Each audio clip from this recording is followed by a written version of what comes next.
My great kingdom of Italy. This video is purely for entertainment and does not infringe on copyrights or laws. The rights to the novel and image belong to the original author. We do not claim ownership.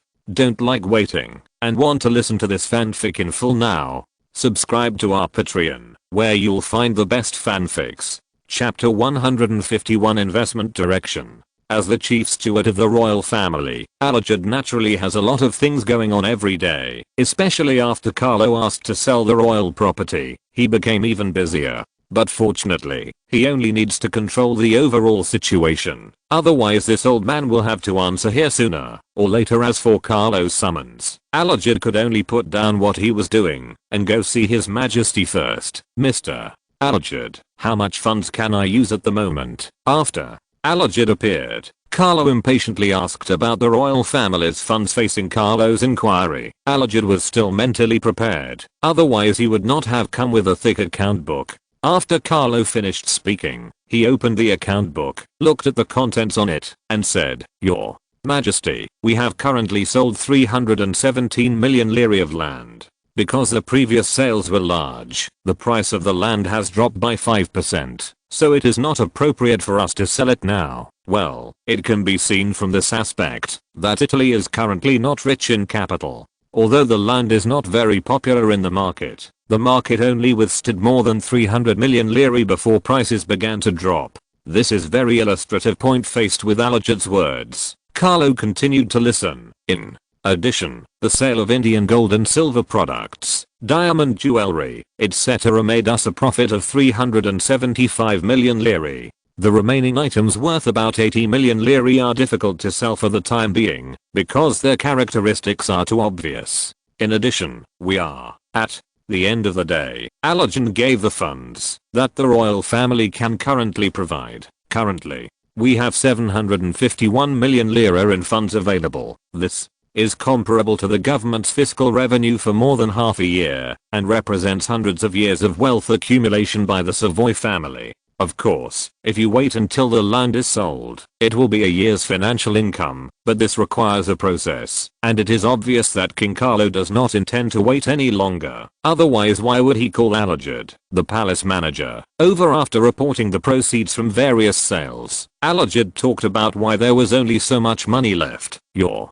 Majesty, 25 million lire was previously allocated for the construction of the power laboratory. In addition, the 8 million lire needed for the electrical laboratory this year has also been transferred. Then there are the annuities and daily expenses of the royal family members, which cost more than 800,000 of liras. As Alleged reported his income and expenses, Carlo had an idea of how much money he could now spend. However, although the money seemed to be a lot, compared with the plan in his heart, it still felt a little less so. Carlo continued to ask Director Alleged, how long will it take for the property to be sold again? The property cannot be sold within a year and a half, otherwise the price will be much lower. The price must be reduced by at least 10% before it can be sold. Alleged's words made Carlo give up the idea of continuing to sell the land. In fact, what Alleged said was a conservative estimate, because there are not many people who can take over such a large-scale property for sale.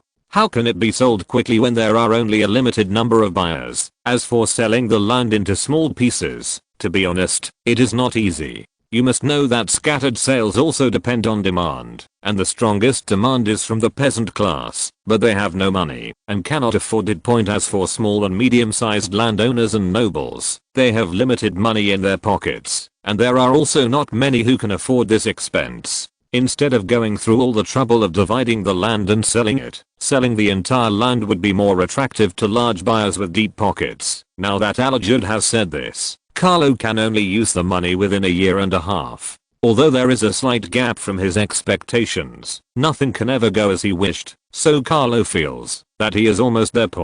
So he began to prepare to distribute the money. I have an idea for this money. I will keep 51 million lire as a reserve and spend the remaining 700 million lire. 70 million lire is a lot. For an individual, this number is indeed a lot. Although it cannot make him the richest man in the world, he can still become a billionaire in the United States. But if this money is invested in a country like Italy, it will be nothing more than a splash point. Therefore, this money must be invested in key industries, and Carlo actually has plans for the future development of Italy, so he is also prepared for the flow of this money. Point the first is the shipbuilding industry. The terrain that Italy has is destined to attach great importance to sea power. Therefore, Carlo must also pay attention to the shipbuilding industry in the upper reaches of the navy, which is related to Italy's national defense security point. Although there are many shipyards in Italy's current shipbuilding industry, except for a few large shipyards, other shipyards are models of backward technology.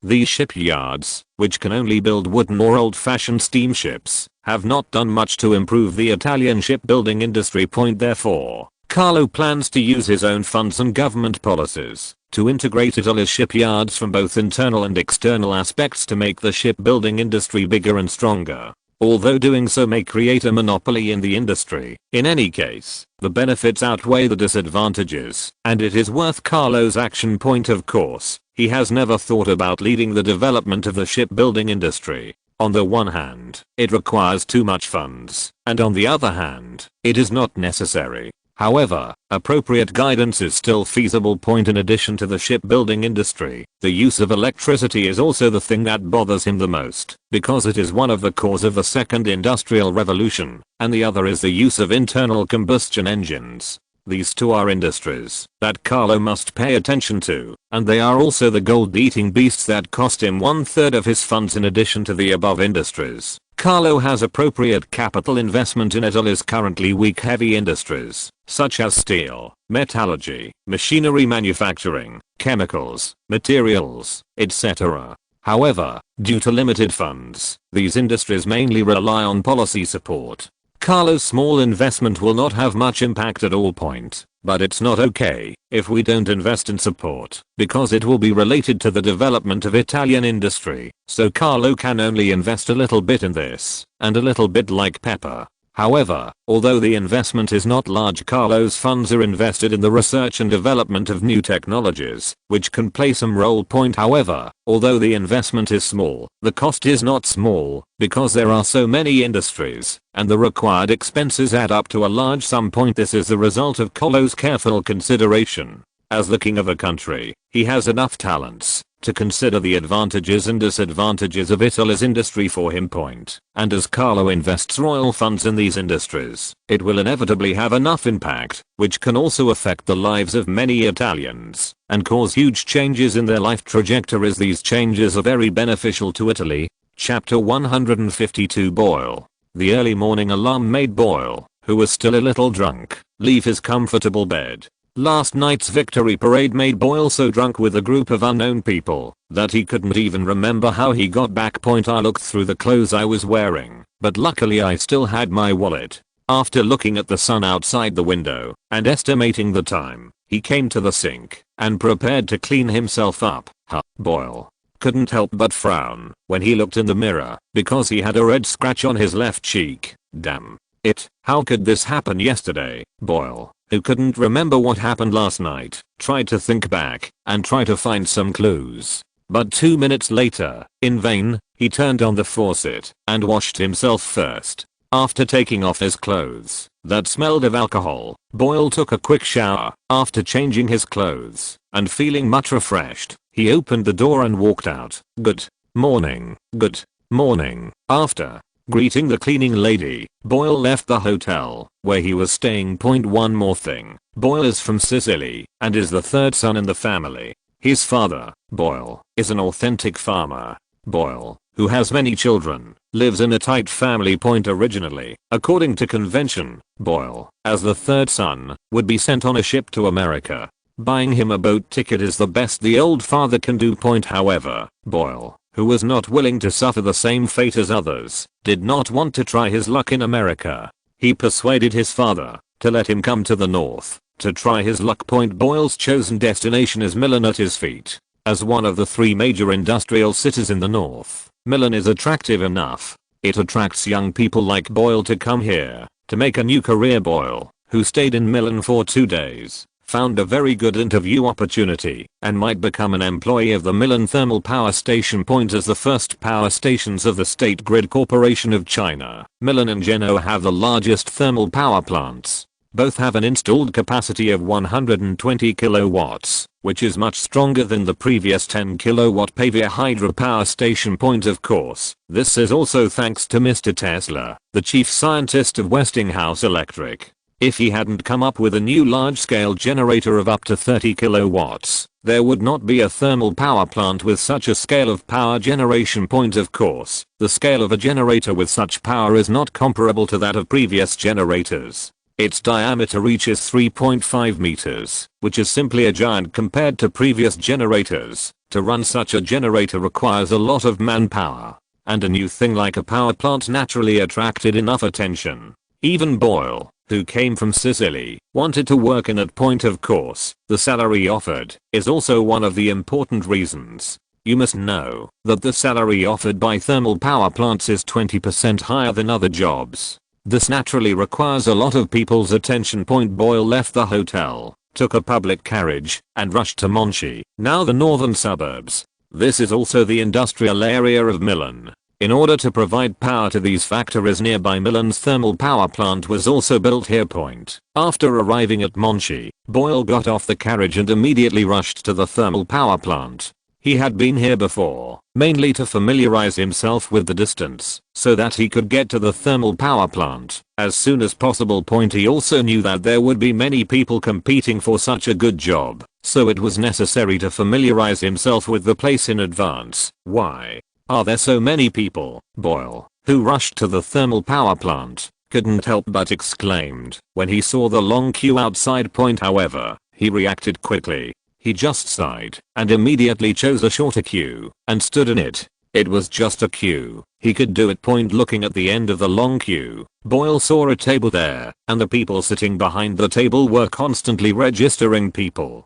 Basically you can get in one in about a minute. It seems very fast. However, despite getting in quickly, the long queue did not shorten, but rather lengthened, because people kept coming, and they were all here to apply for jobs. Boyle, on the other hand, squirmed slowly with the team, and was not in a hurry.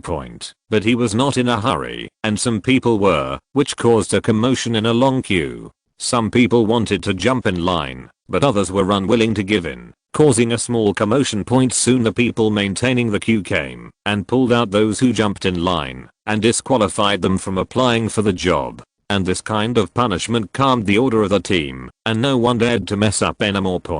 After about an hour, it was finally Boyle's turn. The person registering in front of me asked without raising his head, "Please provide your name, age, home address, and education." When asked, Boyle truthfully reported his situation. But when he heard that he was from Sicily, the person in charge of registration looked up at him.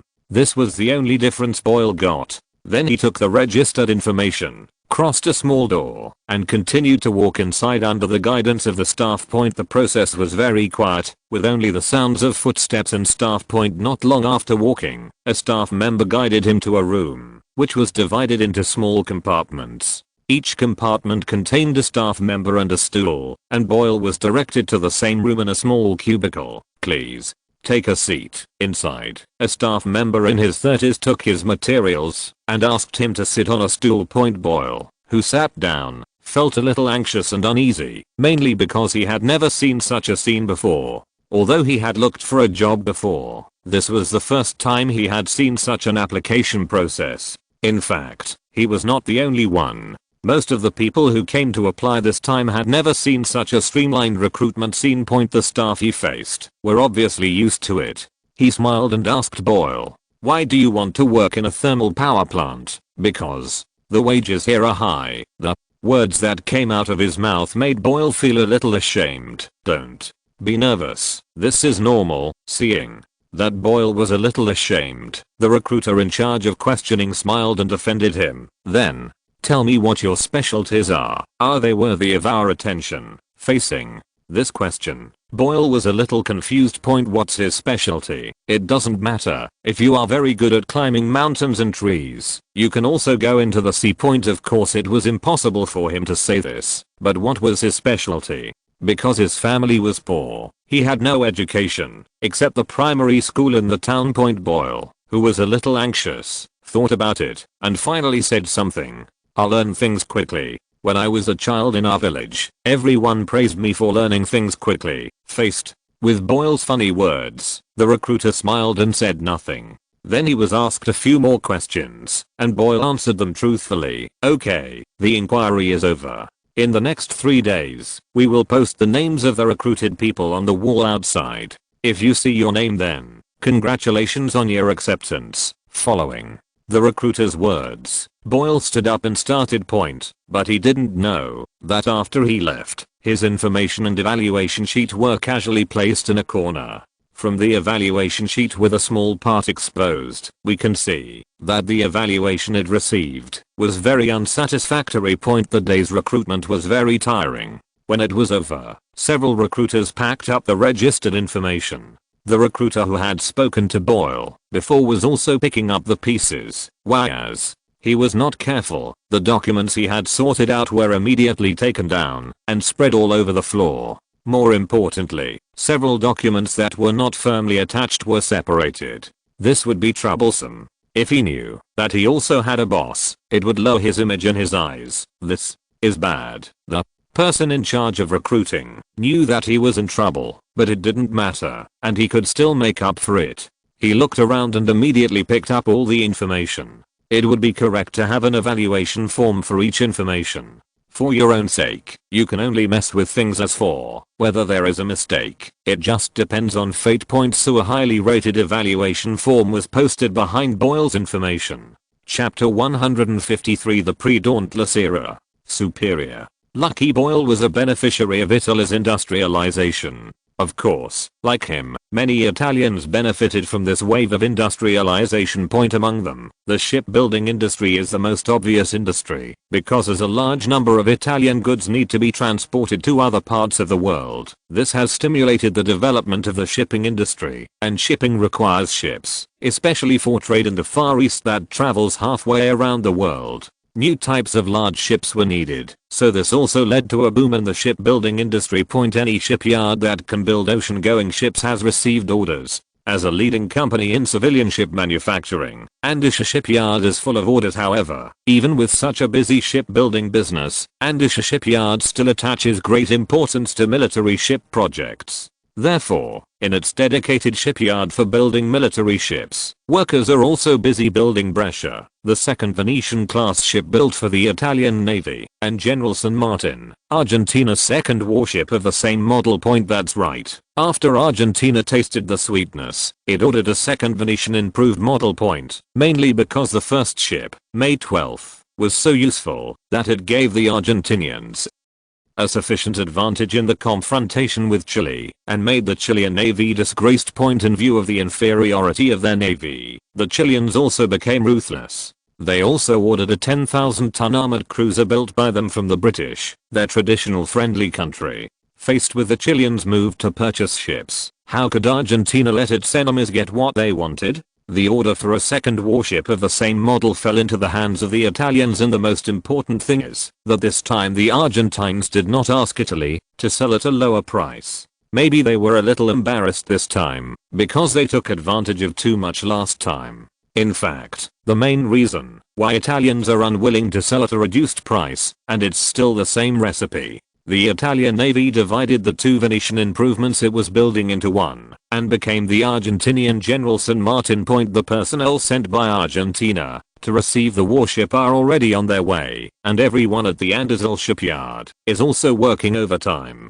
to launch the Argentine warship. As the main designer of this class of battleships, Vittorio Cuniberti comes to guide the construction of battleships from time to time. Today Vittorio came to the dock again to check the construction status of the two battleships. Vittorio came to the dock, looked at the battleship that gradually revealed its ferocious appearance, and asked the chief engineer on the side, "How's it going? Is the project progressing smoothly?" Facing this designer who often appeared in front of him, the chief engineer said with a smile, "No problem, everyone is working hard, and it will be completed on time within the construction period. This is the proud work of our shipyard, and I have been keeping an eye on it." Vittorio then continued to ask a few more questions, all of which received satisfactory answers. While the two were chatting, a young man hurried over. Cunaboti, when his name was called, Vittorio turned around and saw that it was Quirinal from the design department. He was a newcomer who just came in this year, but he was very smart and very popular with everyone. Quirinal, what is making you so anxious? Could it be that you have new inspiration? What? Vittorio said was the biggest embarrassment of Quirinal before. Quirinal, who had just arrived at that time, was young and energetic and publicly spoke in the design department to design a stunning and excellent work. As a result, Bryn, the director of the design department, suppressed him on the spot, saying that he was unrealistic and too ambitious, so teasing him about whether he had new inspirations became something that everyone in the design department liked to do, and he himself was not angry at all, and always faced the teasing with a smile. Of course, this also fully shows that Quirinal has successfully integrated into the design department, although he has become everyone's favorite pistachio point, so even Vittorio would tease him sometimes. Faced with Vittorio's teasing, Quirinal did not respond, but said another thing. Your Excellency, Bryn asked me to come to you. He seems a little anxious. It's best if we go back quickly, Director. Bryn is looking for me. Upon hearing Quirinal's words, Vittorio's face immediately became serious. Because the director rarely looks for him, especially when others look for him in a hurry, there must be something important. Vittorio stood up immediately, after apologizing to the superintendent beside him. Let's go back to the design department first. The design department is located in a 3-story building in the northeast corner of the factory. Because of the importance of this place, the Navy also sent a class of guards to stand guard. After the two passed through the guard post, they immediately slipped into the design department.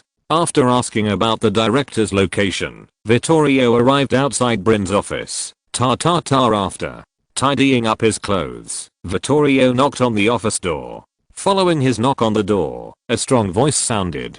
Come in. Vittorio stepped through the door and saw an old man with grey hair flipping through a piece of information. This person is his immediate boss, Benedetto Bryn. Director, you are looking for me. Faced with Vittorio's question, Bryn smiled and said, yes, I have something urgent to ask you. Coming quickly. The director's attitude made Vittorio a little confused. You must know that Bryn has always been stern in the design department. Although he has a better attitude when facing himself, it is absolutely impossible to show such a kind expression. He is completely like an old fox who has stolen a chicken. Director, just tell me if you have anything to do. I'm a little embarrassed by this. Vittorio's words did not make Director Bryn restrain himself. Instead, he stood up and closed the doors and windows tightly with a mysterious look.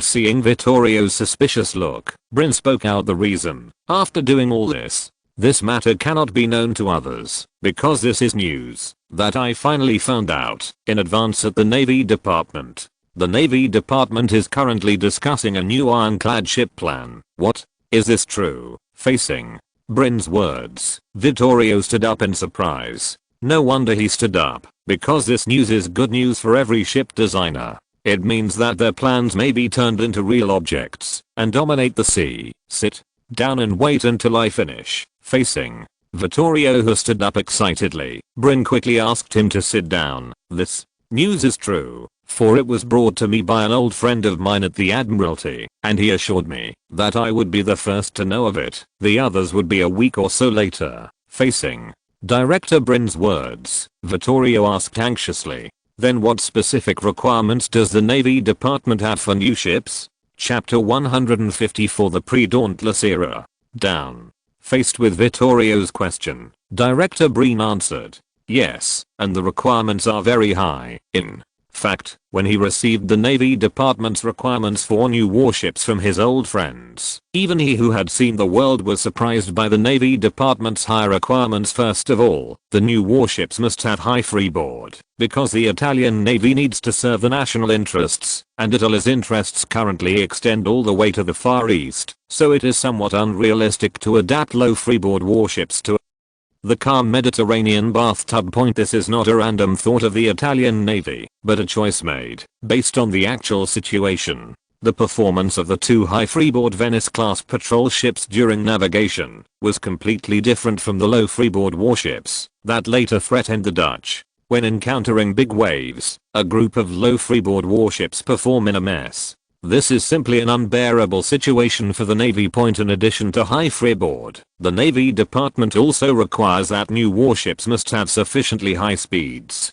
For example, the current Italian ironclads with a speed of about 14 knots are considered by the Navy to be too slow, and such speeds will be abandoned by new and increasingly modern warships. Therefore, this time the Navy Ministry decided that the maximum speed of the new warship must reach more than 18 knots. This is a life-threatening situation. You must know that the Venice-class cruise ship can only reach a speed of 18.6 knots. This is a cruise ship of 7,000 tons, not a main battleship of tens of thousands of tons. Let's forget about speed for now, because there are even more vexing requirements below. The main armor requirement for new warships is that they must be able to withstand attacks from 14-inch naval guns at a normal combat distance of 5,000 meters. According to this requirement, when new warships adopt new nickel chromium steel armor, their main armor belt must also be no less than 380 mm. In addition to protecting the main armor near the waterline, the Navy also has requirements for armor elsewhere.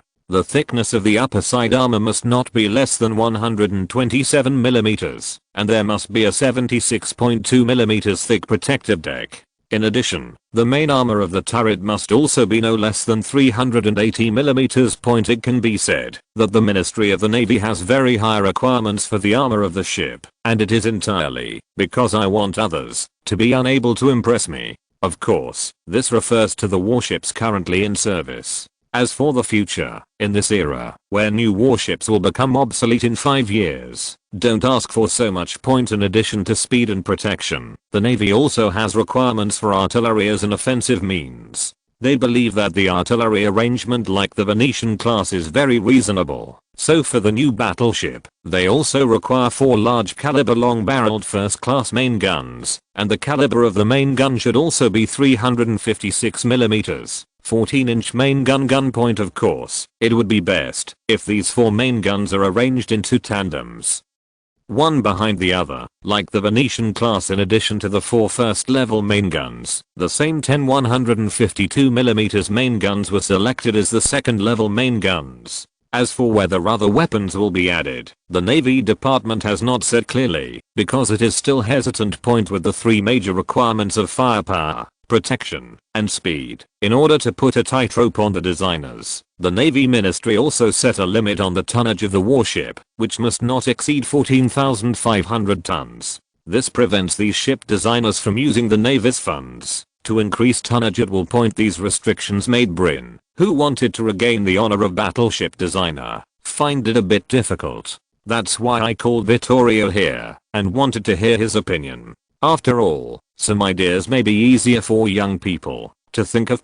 However, after Brin reported the Italian Navy's requirements, Vittorio also felt troubled. Although he is also a talented designer who can immediately come up with a plan after hearing the request. This shouldn't be called genius, it should be called God. Director, the conditions you mentioned are too harsh. It will be difficult to meet the requirements of the Navy Department. After careful consideration, Vittorio decided to say something.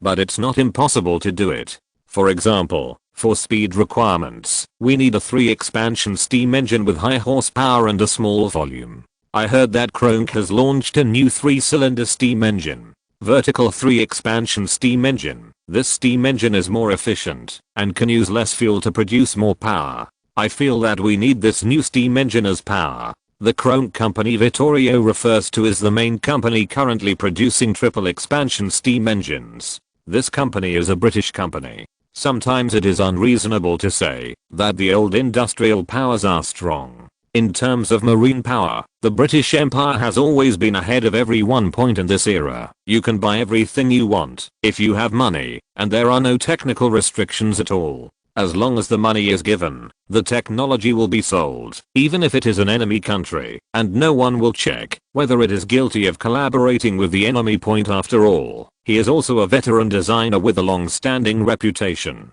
Brin knew everything, and he said immediately, You want to solve the easier problems first, and then work on the major PR difficulties facing. Director Brin's words. Vittorio nodded in agreement. Yes, we need to solve the less difficult parts first, and then talk about other things. For example, the speed is the simplest. We can completely use the latest steam engines. Then there are artillery, armor, and finally the tonnage limit. Yes, Vittorio believes that tonnage is the most difficult thing, because many times, in order to pursue high indicators, a very simple method can be used, and that is to increase the tonnage. Add more water to the noodles and more noodles to the water. The Germans are the most prominent in this regard. The Germans have a fine tradition when it comes to wasting tonnage on warships regardless of the navy or the army. There are excellent performance works in this aspect, such as the Head of State's Zoo, each of which is a product that exceeds the standard.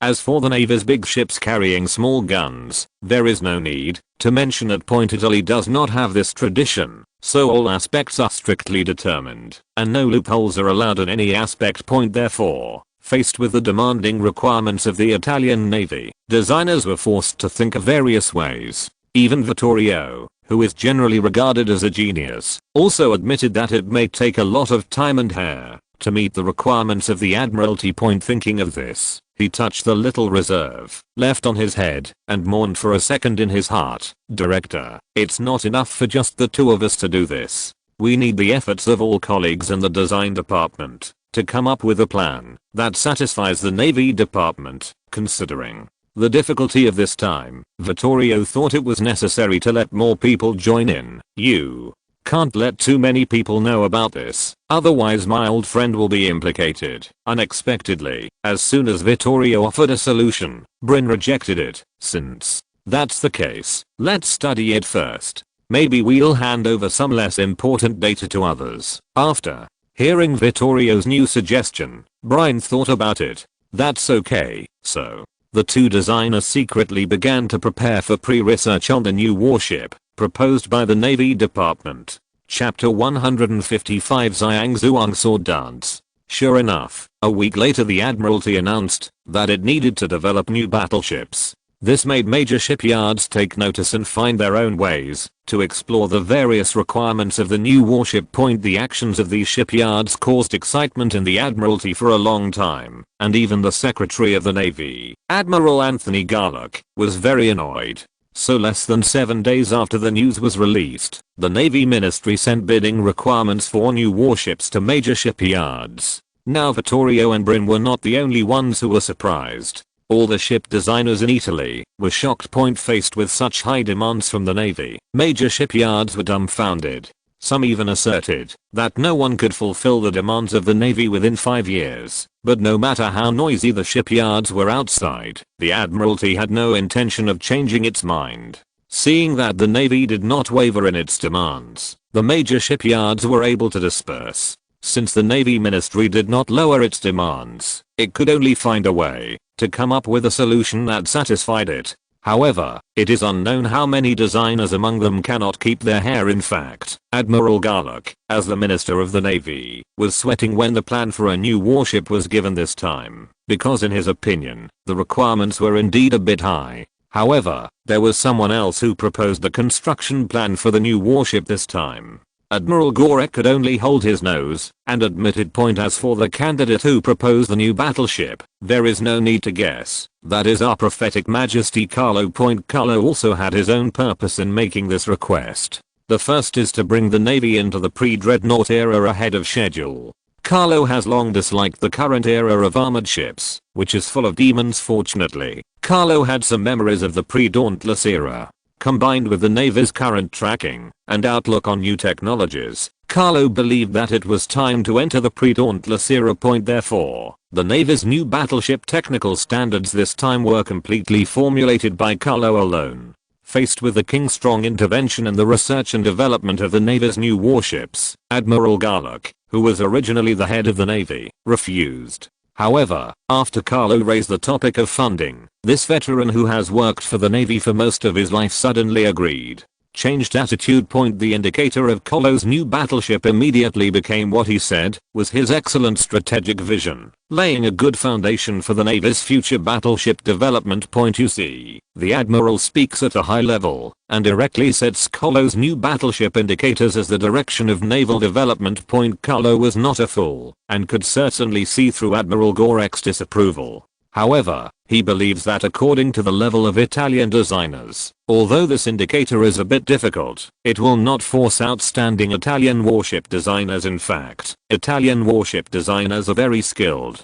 Of course, this is a cheap and practical method forced by the Navy. In this era, with basically the same tonnage, Italian warships are always stronger than warships from other countries, either in terms of firepower, protection or speed, or it is reflected in the cost. That being the case, why not test the limits of these warship designers? Of course, Carlo would not favor one over the other, exerting influence on the Navy and changing its indicators.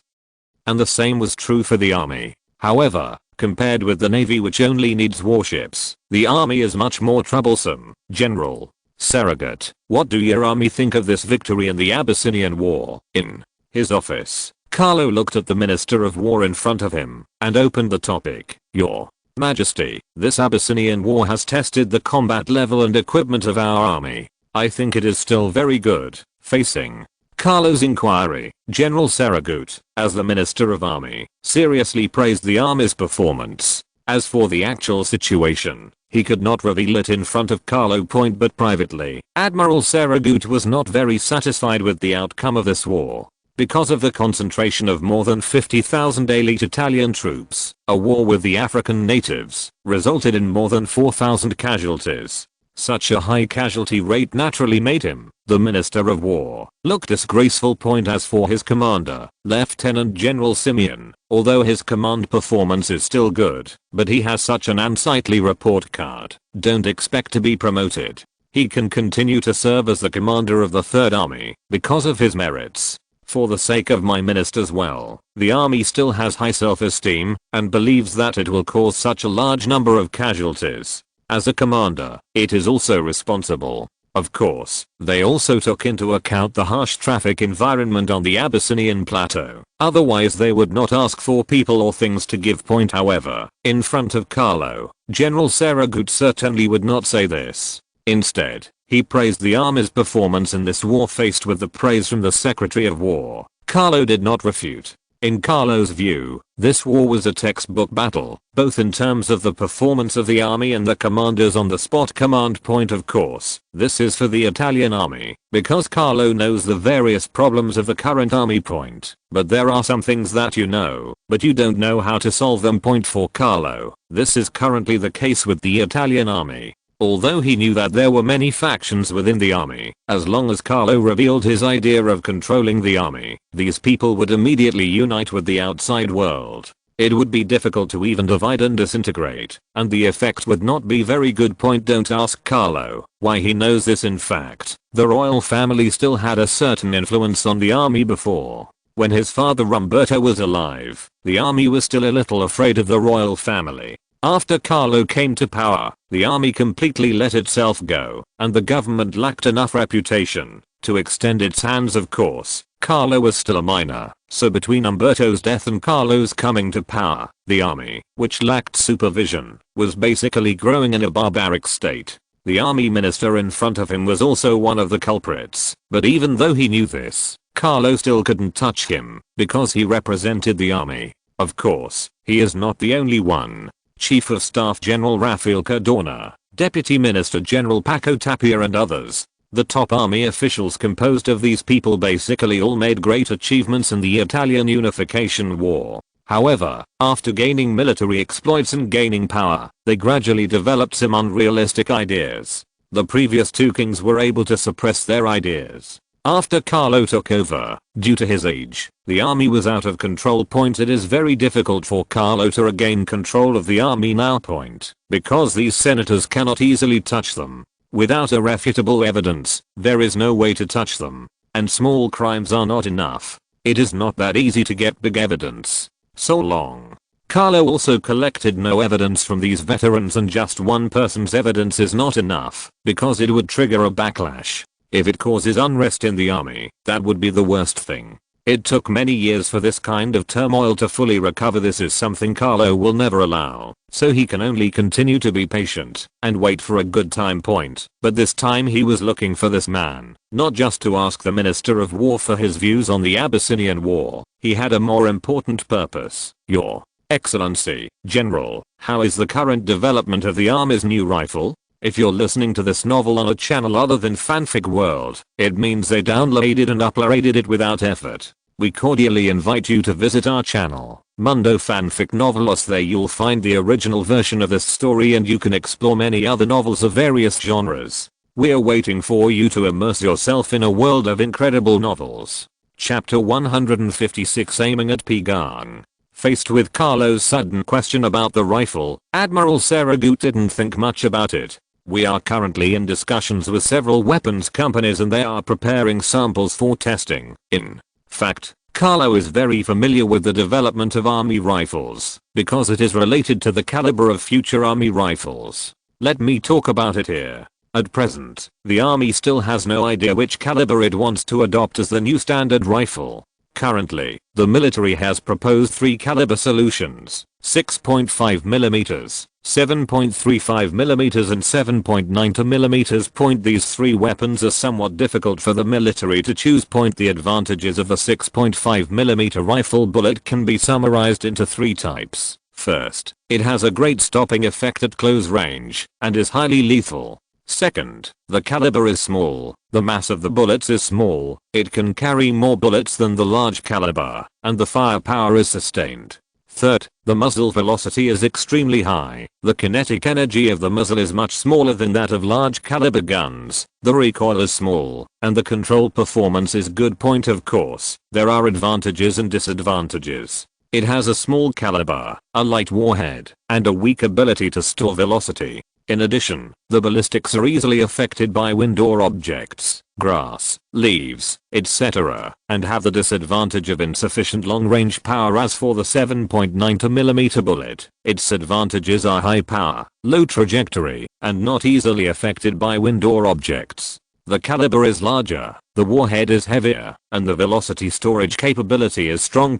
Of course, its disadvantages, that its penetration power is slightly larger at close range, and its muzzle velocity is lower than that of small caliber. Its muzzle has high kinetic energy and recoil, making it difficult to control. The bullets are slightly heavier, the ammunition carrying capacity is small, and the firepower is not as sustainable as small caliber ones. The 7.35mm is a relatively balanced bullet caliber with neither outstanding advantages nor disadvantages. Carlo had some ideas about the choice of Italian rifle caliber, but he was hesitant. Because the national conditions are different, copying it is likely to prevent the military from exerting its power and instead gain its disadvantages. Yes, Carlo is considering the 7.92mm caliber. Of course, this is not Carlo's obsession with German weapons, but a consideration of future logistics and equipment conversion. Of course, he also knew that the southern Europeans to which Italy belonged were, compared to the tall Germanic people,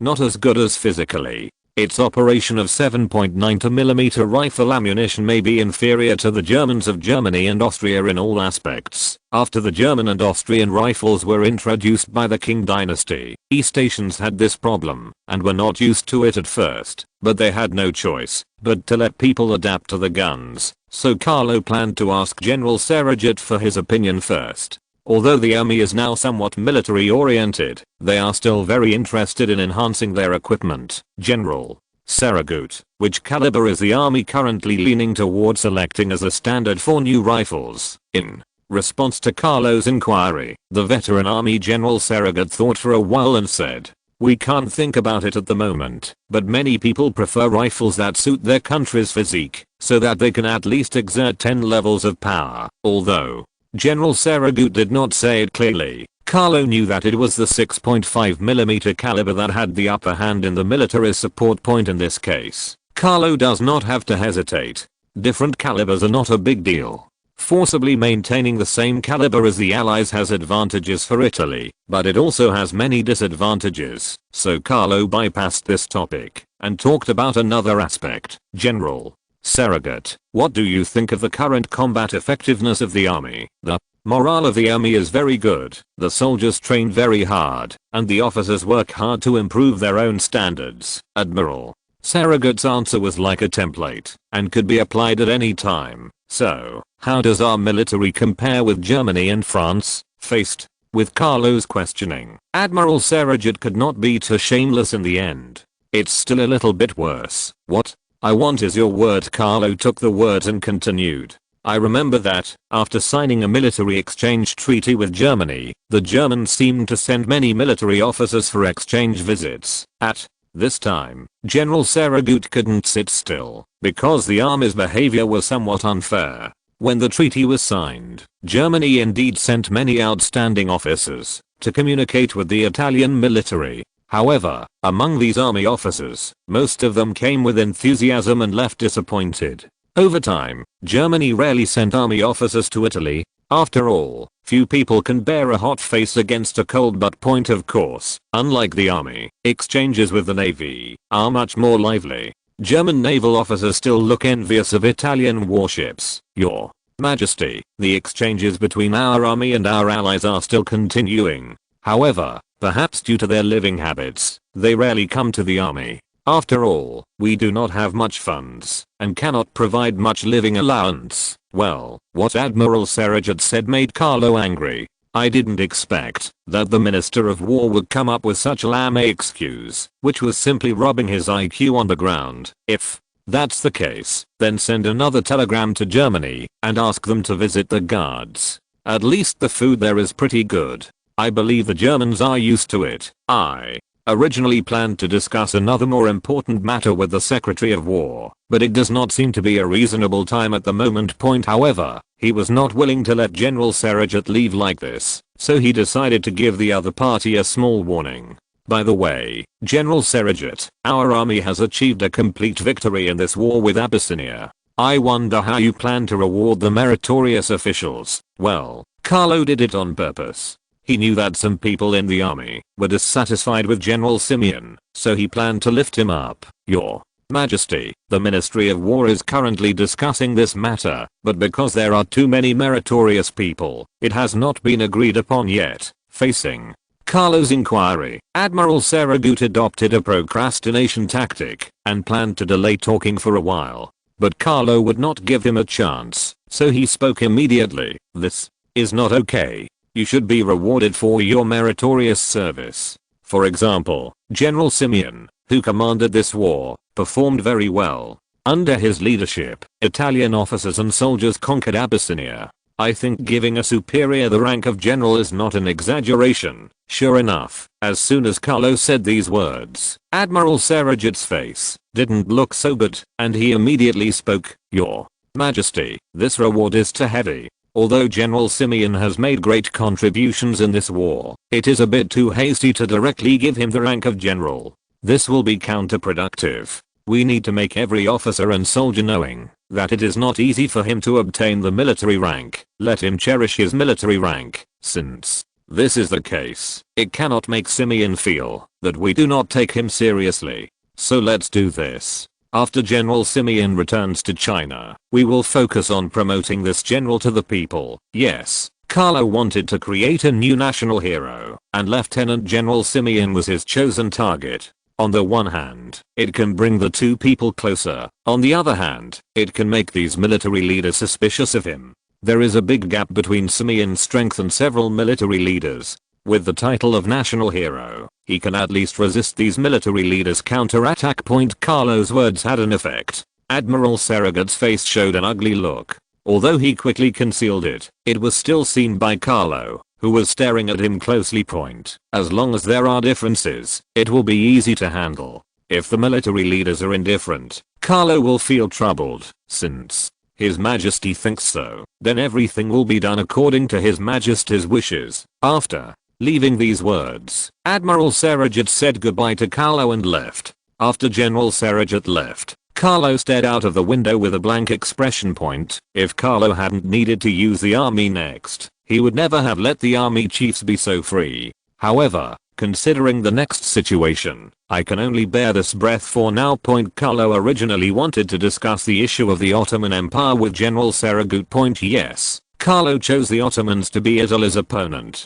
Although the Ottoman Empire does not seem weak at present, Carlo knew that this was the time when the Ottoman Empire was at its weakest, so he decided to start preparing for a war against the Ottomans when all the war preparations take a long time, and Italy's new rifles and military training also need to be strengthened. That's why he discussed it with the Minister of War. However, the minister's words made him feel a little dissatisfied, so he caused some trouble for him. Of course, in the end, he still needed to rely on the help of the army to tear off the fat prey from the weak Ottoman. But before that, Carlo can do something else. For example, the choice of governor of East Africa needs to be carefully considered. Chapter 157. Antonio. Speaking of the yet to be established governor of East Africa, this is a very important position. He will govern all Italian colonies in East Africa. Both Eritrea and Somalia are under its administration, and the newly surrendered Abyssinia is also governed by it. It can be said that Italy's sphere of influence in East Africa was under the control of this governor, which can be said to be a high power position. And it's not enough if we don't set up the Governor General of East Africa.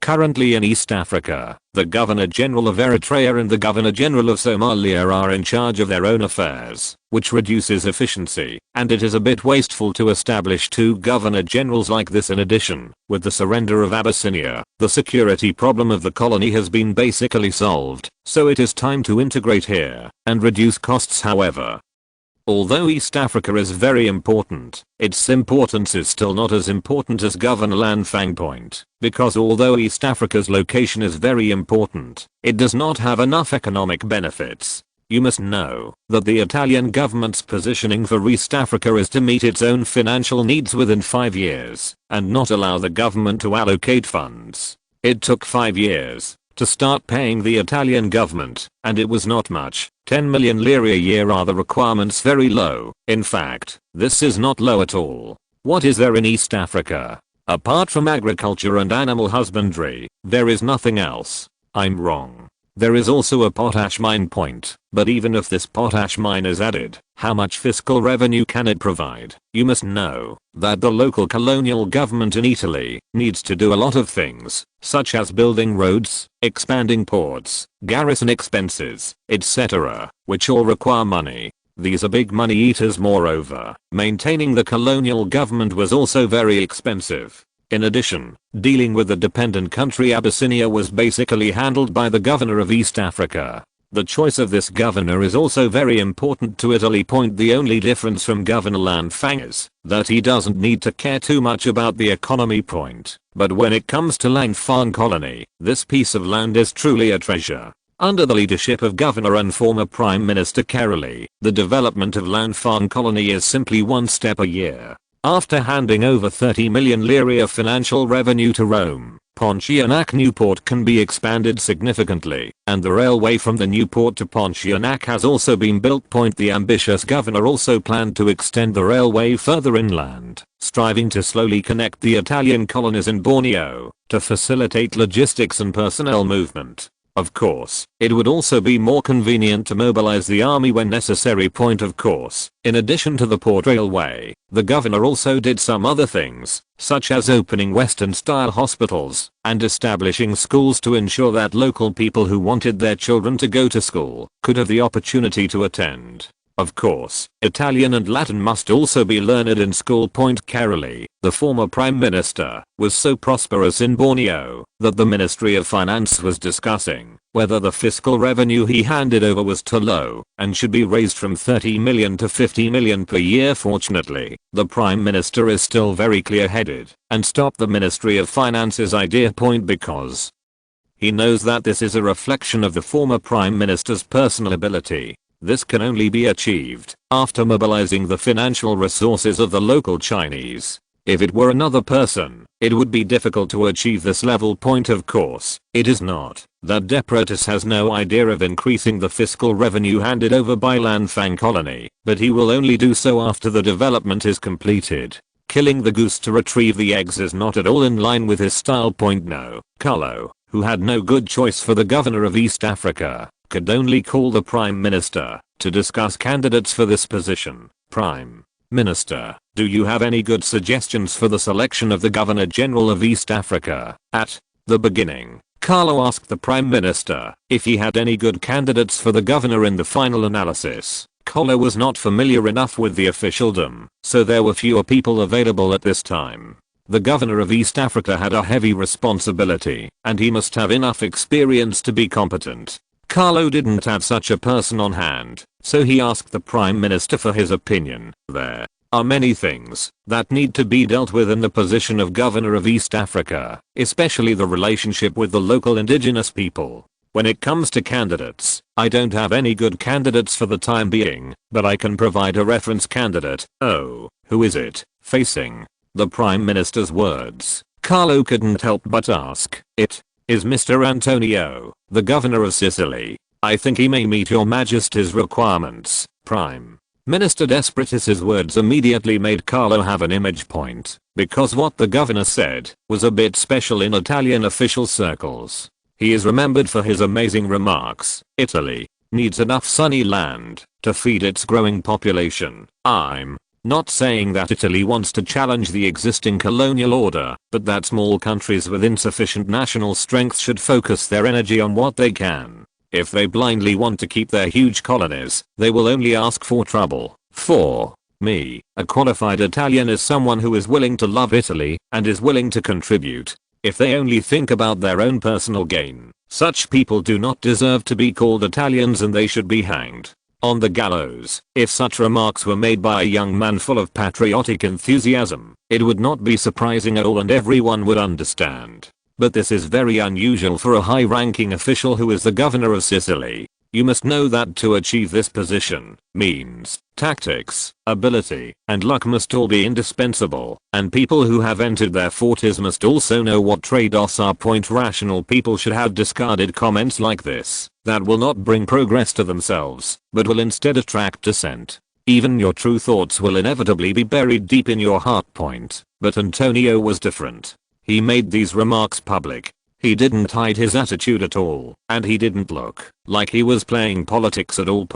But the surprising thing is here, Antonio is very good, otherwise he would not be appointed governor of Sicily. You must know that this is the only governor in Italy. The reason is that the complicated situation in Sicily requires the position of governor. In the past few years, when Antonio was the governor of Sicily, he carried out a series of repairs to the mafia that had begun to proliferate on the island, allowing these mafia people to turn their tails between their legs. In addition, the local aristocrats are also divided and suppressed, and the manipulators behind the mafia are also governed and obeyed. And in the past few years, he has also cleaned up the island's bureaucrats, cleaning up those bureaucrats who like to use power for personal gain, and trade money and power. In addition, he has promoted many young talents. It can be said that he gave Sicilians a better tomorrow. Logically, such a person should be introduced into the cabinet, but his mouth should also be blamed for making him a stepping stone. However, he does not care about this, and still spreads these remarks everywhere. And his good friend, the new speaker Crispy, strongly agrees with his remarks, but only in private. So, when the Prime Minister said Antonio's name, Carlo thought carefully and really had no better choice. After all, it is impossible for him to find another former Prime Minister to be the Governor General of East Africa. This would be too disrespectful to the former Prime Minister. In that case, let Mr. Antonio come to Rome first and let me know about it. Although Carlo said something understanding, both of them knew that it would be Antonio. Of course, the Prime Minister also had his own intentions in bringing it up. In the past few years in Sicily, Antonio has almost established it as his own sphere of influence. This is not possible, and he needs to be relocated. The position of the governor of East Africa is just right. it can not only reward the other party for his outstanding performance in Sicily, the governor of a large overseas colony is only half a level lower than the cabinet ministers, but higher than the local government governor, and can also solve the problem of the governor of East Africa. It is simply the best of both worlds. So Lord Antonio, who was in Sicily, was called to Rome. Chapter 158 Governor of East Africa.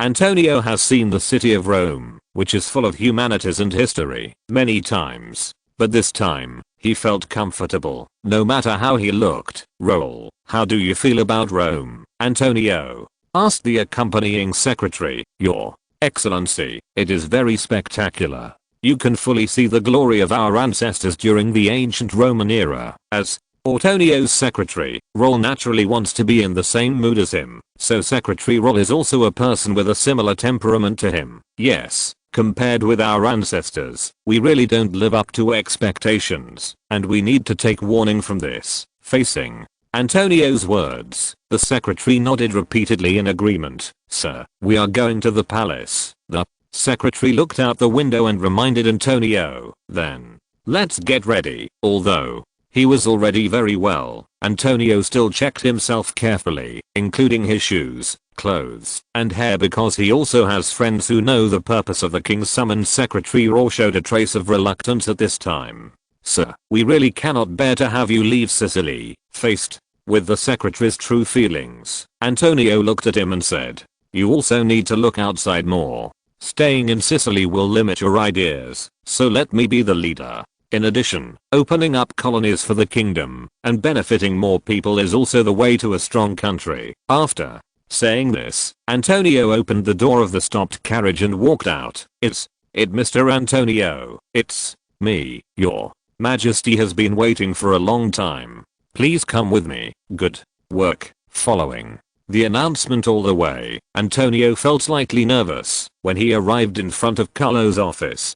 Don't get me wrong. He wasn't nervous about meeting Carlo, he was nervous about his own ideals. Although the king's previous remarks were very satisfying to him, he could only confirm whether they were true after a later conversation point. But no matter what he thought, the attendant's announcement had already come in, so he could only watch it for a while. Following the guidance of the attendant, Antonio stepped into this room that represented the highest power in Italy. Without even taking a closer look at the room layout, Antonio saw a young man standing next to a sofa. He knew without thinking that this was His Majesty Carlo. See, Your Majesty. Facing Antonio, who was bowing respectfully in front of him, Carlo held up his hands. No need to be polite, Antonio. Do you know why I summoned you this time? Faced with Carlo's inquiry, Antonio, who had already received the news from his friend, answered. Your Majesty, this should be a problem in East Africa. Face Antonio's answer, Carlo nodded and said, yes, I came to you this time just to hear your views on East Africa. Carlo's words let Antonio know that his exam had begun. After all, I had done some homework in East Africa on the way, and I was fairly familiar with these places, so I saw Antonio speak. I have learned something about our country's colonies in East Africa. The people currently living there are mainly indigenous peoples, and they are divided into two categories, local indigenous people and indigenous people from Arabia. However, although they are divided in this way, the dividing lines on both sides are not the same. It's not clear. There are very frequent exchanges between people on both sides for our country at present. The most important task is to prevent these indigenous people from developing nationality, so we should also keep them ignorant in education. So we need to strengthen our ties with the local tribal leaders, because it will be beneficial to them as well. Antonio gave an unexpected idea as soon as he came up, and even Carlo was a little surprised. But when I think about it carefully, it does make sense. Although the local indigenous people who have learned advanced European culture can also become helpers to the colonial government, they will more spread the idea of nation. Nationalism is a double-edged sword for Europeans, but it is completely poisonous for colonial governments. Even if this person is close to the mother country, once he becomes attached to nationalism, he will use what he has learned to spread it. Therefore, opening schools in the colonies can make the colonies more convenient to manage, but the harm it brings is not small. Of course, if schools are not opened, nationalism will gradually spread, but at a much slower pace. The pros and cons of this need to be weighed by yourself. After talking about the indigenous people, Antonio continued to talk about other parts. But these are not the most important things at the moment. For the East African colonies, the most important thing now is to quickly turn losses into profits, so that the government has funds to develop the local area. I think East Africa can actually take a ride on the current trade routes to the Far East. I've seen what East Africa produces, which is mostly livestock with a few crops. This is simply unreasonable. I think the livestock industry in East Africa needs to be reformed. First of all, the amount of sheep breeding needs to be increased locally. The government has spent so much money to acquire East Africa in order to make it a raw material base for our country, so the region also needs to, it must become the origin of wool in our country. In addition, in southern Somalia, some tropical fruits can be produced here, and it should also become a tropical fruit base for my country. Of course, what is more important is a need to protect the safety of the Far East trade routes, which requires dredging the ports and vigorously building supporting warehouses and docks. Only in this way can ships be guaranteed to pass through the Indian Ocean and go to Langfang colony in the Far East for trade. Antonio said a lot in one breath, and Carlo nodded in agreement. After all, there are too few high quality colonies like Langfang, and Italy only got one by chance. Generally speaking, for poorer colonies like East Africa, local industries can only be changed to adapt to Italian needs, so he agreed with Antonio's words. But there is a more important test, which he has not yet spoken about. Carlo is waiting for him to speak out about Abyssinian foreign policy. As if he knew what Carlo was thinking, the Sicilian governor continued. Your Majesty, as for the Abyssinians, I think they should be supported to continue to be at odds with the Sudanese, and even have the opportunity to encourage them to fight against the Sudan. I have checked the information on the Abyssinians before, and I think this long-term occupation, the overlord country in East Africa, even if its current surrender is true, will become more and more unwilling as time goes by, so we need this country to continue fighting. Of course, there needs to be a degree of restraint in this, when its strength exceeds the need for defense. When the time comes, we must let it fight against surrounding forces. Antonio's last words made Carlo nod with satisfaction. Your Excellency Antonio, I believe you must be a very good governor of East Africa. I hope to see the East African colonies become more prosperous in your hands. Carlo's words basically mean that Antonio's appointment as governor of East Africa is a foregone conclusion. However, when Carlo offered the position of governor of East Africa, Antonio did not show any expression of joy. He only spoke. Your Majesty, I have a question. Can you tell me the truth? Carlo was a little surprised by Antonio's outstanding inquiry. These words are extremely bold, and he actually dares to ask his own monarch like this. But considering the shocking comments that came out of this man's daily routine, he decided to listen to what he wanted to ask. Yes, as long as it's not a particularly confidential matter. Now that the king had spoken, Antonio asked, Your Majesty, who do you think is the greatest threat to Italy? Chapter 159, Secretly Assassinating Peng Gang. We don't know whether Antonio's question has been answered. However, after visiting the king, Antonio visited the prime minister and several important ministers one after another. His appointment soon came, and after bidding farewell to his friends, he boarded a ship for Massawa because he needed to rush to Massawa to make a handover with General Simeon. Due to the war, General Simeon is currently mainly in charge of Italy's colonies in East Africa. Of course, he is basically in charge of the military. After all, General Simeon is a soldier, so how can he manage local affairs? Moreover, most of the East African Expeditionary Force has now withdrawn from the country. Of the 56,000 people who went on the expedition, an increase of the engineering troops, 37,000 have returned home. The remaining troops will likely be stationed in East Africa for 1 to 2 years before being withdrawn. It is said that Italy did not occupy East Africa for enough time. You must know that before 1881, Italy had only a few port strongholds in East Africa. It was not until the year before last that it began to expand into the interior on a large scale. Last year, it used force to make many tribes in the area recognize them. Italy the conqueror. Such a conquest lasted too short, and sufficient troops were needed to coerce all parties and ensure the stability of the East African colonies. Of course, most tribes can see the form clearly, but there are no fools who can't see the form clearly.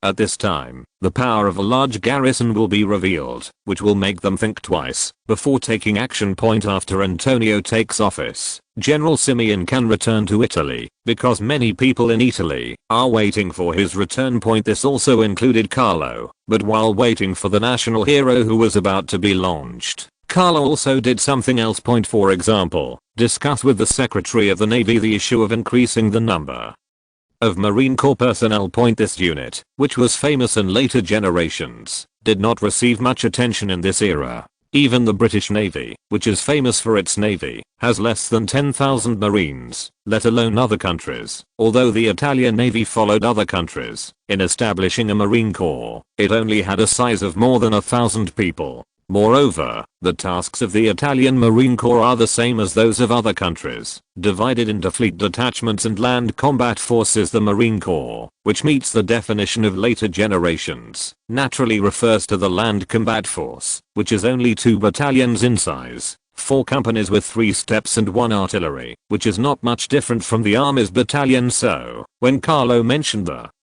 Marine Corps, Admiral Garlock, as the Minister of the Navy, was a little puzzled. Why is His Majesty interested in this army of about 1,000 people? Facing the Admiralty's doubts, Carlo certainly had his reasons. Admiral Gorek, it is not advisable for the Navy to not have its own infantry force. If a crisis or war occurs, it must discuss with the army. This will increase the reaction time and is a very unfavorable situation. Facing Carlo's words, Admiral Garlick thought for a while and then answered, "Your Majesty, our Navy has Marine troops. With just those 2 battalions, what can be accomplished?" Carlo's words are a bit absolute, but the principle is the same.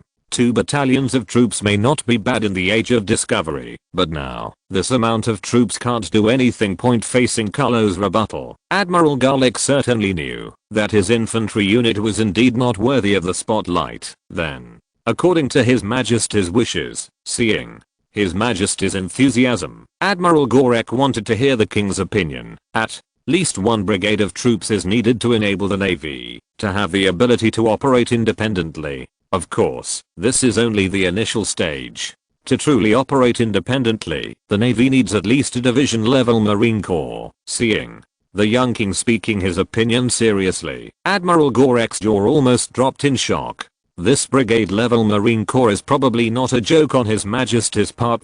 You must know that the pressure on the Navy is already strong enough against France, and he, the Navy Minister, can't wait to spend a penny to break it in half. If you want him to increase the currently unimportant Marine Corps to the level of division and brigade, it is better to kill him. In this era, few people in the Navy value the Marine Corps, and more of them treat it as a vassal. Facing Admiral Gorek's surprised expression, Carlo could certainly understand.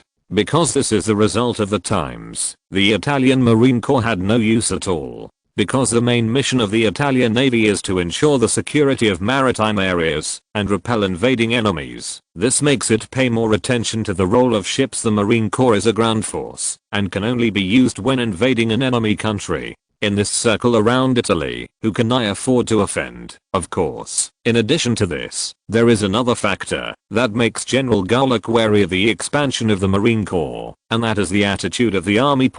Although the relationship between the Navy and the army is just like that, the Navy itself is at a disadvantage compared to the army. Looking at the distribution ratio of military expenditures, we know that the Navy only gets about 35%. Doesn't this reflect its disadvantage, having neither the money nor the need to consider the army's attitude? General Gorek was very uninterested in Carlo's proposal. "Thank you very much for Your Majesty's concern for the Navy. I need to go back and discuss the expansion of the Marine Corps." It was obvious that Admiral Gorek was ready to leave. He felt that continuing to stay in the palace would hinder his work, and the new combat regulations were more meaningful than this. But when a word came out of Carlo's mouth, Admiral Gorek stopped. 30 million lire. What? Facing Admiral Gorek's surprised expression, Carlo spoke word by word. I said, as long as you agree to expand the size of the Marine Corps to brigade level, I will let the Navy get an additional 30 million lire in military expenditures. Well, talking about money hurts feelings, so the sincere Admiral Garlic stayed. Your Majesty, 30 million lire is only enough to set up a brigade. Our Navy will also need to bear maintenance costs in the future, which is not enough at all. Well, that's easy when it comes to money. This is enough. You must know that the establishment cost of an elite mountain brigade of the army is only 34 million. You can't ask the government to pay for all the expenses. You have to contribute some amount. Well, Carlo also started from the government's finances. After all, it would be very weird if he took out this money himself.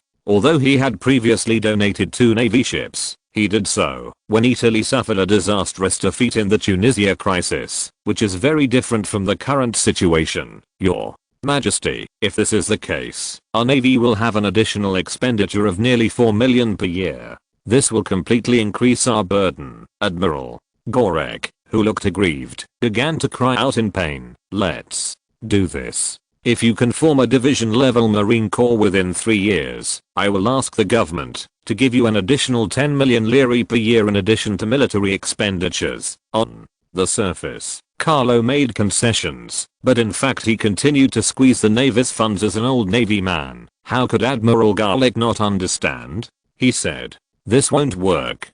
Currently, the Navy only has a limited amount of funding per year. If we can afford the expenses of more than 10,000 combatants, this will reduce our warship procurement costs. We must have 15 million, 11 million. No, this is too little. At least 14 million, 12 million. After some fierce bargaining, Carlo finally asked the government to invest 40 million and then gave him 12 million per year, so that Admiral Gorek agreed that the Navy would form a division-level Marine Corps within 3 years. Of course, Admiral Garlic made a profit in this confrontation. He earned a division-level Marine Corps for nothing. Of course, Carlo's intention was more than this. After General Gorek agreed, he said, "It's a bit difficult for you to form a division of ground troops. It's easy to talk about ordnance, but it's very troublesome for the officers."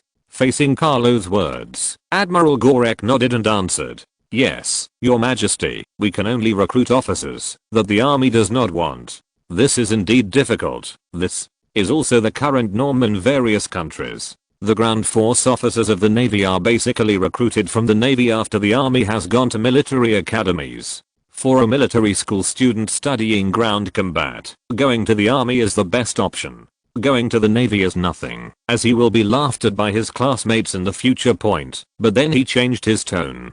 But our Navy is confident that we can form a division-level Marine force within 3 years." However, in the face of the Admiralty's assurance, Carlo did not give any encouragement. The lack of officers is indeed a problem. Confidence alone cannot help, so I will give you another boost. Facing Carlo's words, Admiral Gorek was a little confused. What kind of help does His Majesty intend to give? The mystery was soon revealed. The guards have enough officers. I will transfer some officers from the guards and ask them to help you form a Marine Corps. Now, Admiral Garlic understood why he had taken advantage of him.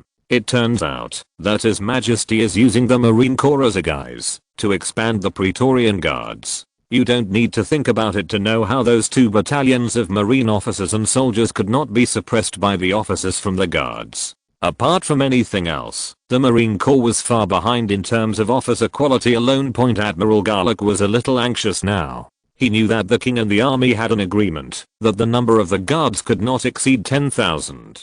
His Majesty is dragging the Navy into the water. He does not want to see the Navy wade into this muddy water. His Majesty unexpectedly, as soon as he started, he was stopped by the king with a gesture. Carlo looked into the Admiral's eyes and spoke word by word. "This is my only small help to the Marines. I hope you won't refuse such help." Listening to the young king's words, Admiral Garlic fell silent. Although he didn't want to wade into muddy waters, it was obvious that His Majesty's words meant that he had to make a choice and could not escape. Thinking of how much the young Majesty valued the Navy, Admiral Garlic gritted his teeth and made a decision that he would be very lucky to have in the future. Your Majesty's selfless help. Everyone in the Navy is very grateful. With the help from the Praetorian Guards, the Marine Corps will definitely be a sharp sword in Italy's future, and will overcome all obstacles for His Majesty, Admiral. Gorek's words made Carlo feel his heart in his stomach, which meant that the Navy was tied to his side. Point in the future, I want to take control of the army, and take a solid step forward. Point of course this is only the first step. There is another step, that is also extremely important. The key to this step is General Simeon, who is about to return home. There is one more chapter. There are still 2 chapters today. It may be later. Chapter 160, Simeon's choice. General Simeon, whom all parties had been waiting for, finally returned home. His return rekindled the wave of victory that had originally subsided.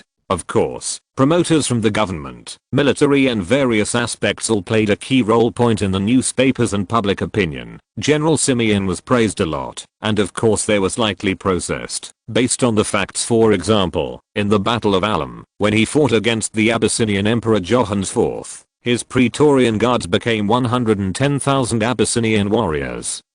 And each enemy used rifles. The 20,000 Italian troops he led became an army of 10,000, and the indigenous cavalry was not mentioned. So in the newspapers, it was said that he led 10,000 Italian troops to reinforce the 6th Mountain Brigade.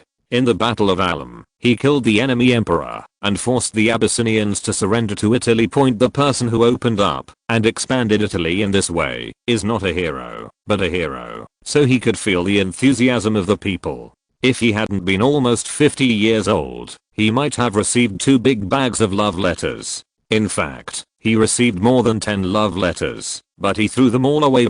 You must know that Simone has been married to his wife for more than 20 years, and they have a very good relationship. He will not make such a mistake. After the communication with the public was completed, Simeon was given free time to arrange. It was freedom, but he needed to visit several people. The number one among them is His Majesty Carlo, who strongly supports himself to become the commander of the expeditionary force. As for the other army bosses, they had to wait until they paid a visit to the king before they could visit them one by one. So, as soon as Simone got a rest, he immediately went to the palace to meet Carlo. Of course, the news spread throughout Rome as quickly as possible. For this meeting with Simeon, Carlo did not put it in the office, but chose his own reception room. This is enough to show how much Carlo attaches import to Simeon. I have met His Majesty in the reception room. Simeon paid his respects to Carlo the first time he saw him. Excuse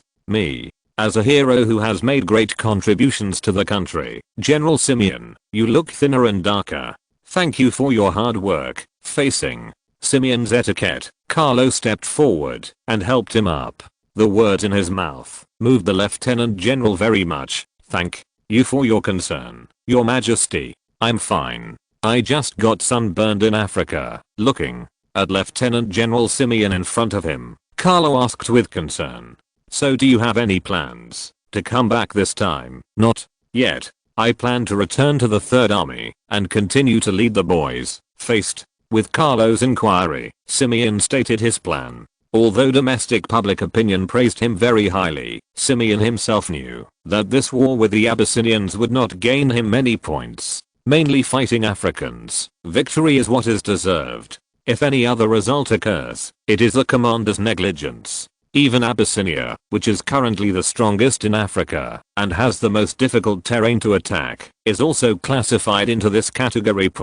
Although he knew that these Abyssinians were difficult to fight, the military brass did not think so, which led to his brilliant victory and being accused of causing excessive military casualties. Perhaps in these people's understanding, Africans should charge at them with spears, and the army only needs to form a formation like hunting, and keep shooting to kill. Of course, he could not convince these people by talking to the expeditionary officers and soldiers, so Simeon was too lazy to talk. After the visit was completed, he returned to his Third Army to continue training them. In this war, the Third Army led by him had a lot of problems. Although it seemed that the training was good on weekdays, it was only after going to the battlefield that he realized that there were still many problems. Of course, these problems are all minor problems, and there are no major problems that affect combat effectiveness. Otherwise you would get angry point-faced with Simeon's words. Carlo nodded and replied, "It's good to go back to the Third Army.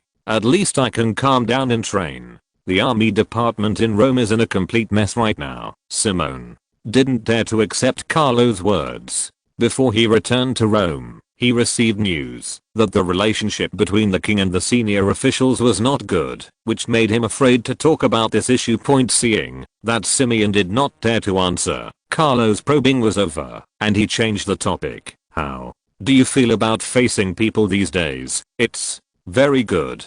Although it's very tiring, seeing that I can be welcomed by so many people. I feel that the sacrifices and struggles of myself and the officers and soldiers of the expeditionary force are all worth it." Facing Simone's words, Carlo smiled and said, "This is because the people have not forgotten your merits. In fact, it is not just the people, including me, who remember your merits. According to my opinion, it is no less difficult for you to defeat the Abyssinians than to defeat a European small countries of less difficulty fighting. So your achievements this time should be rewarded with higher level medals." Simone was very grateful for Carlo's words, although he knew that these meant that the kingdom would win over him. But who would want to see the medal they have worked hard for be said to be very relaxed? This will make the officers and soldiers who fought bloody battles feel sad. "Your Majesty, this is already very good.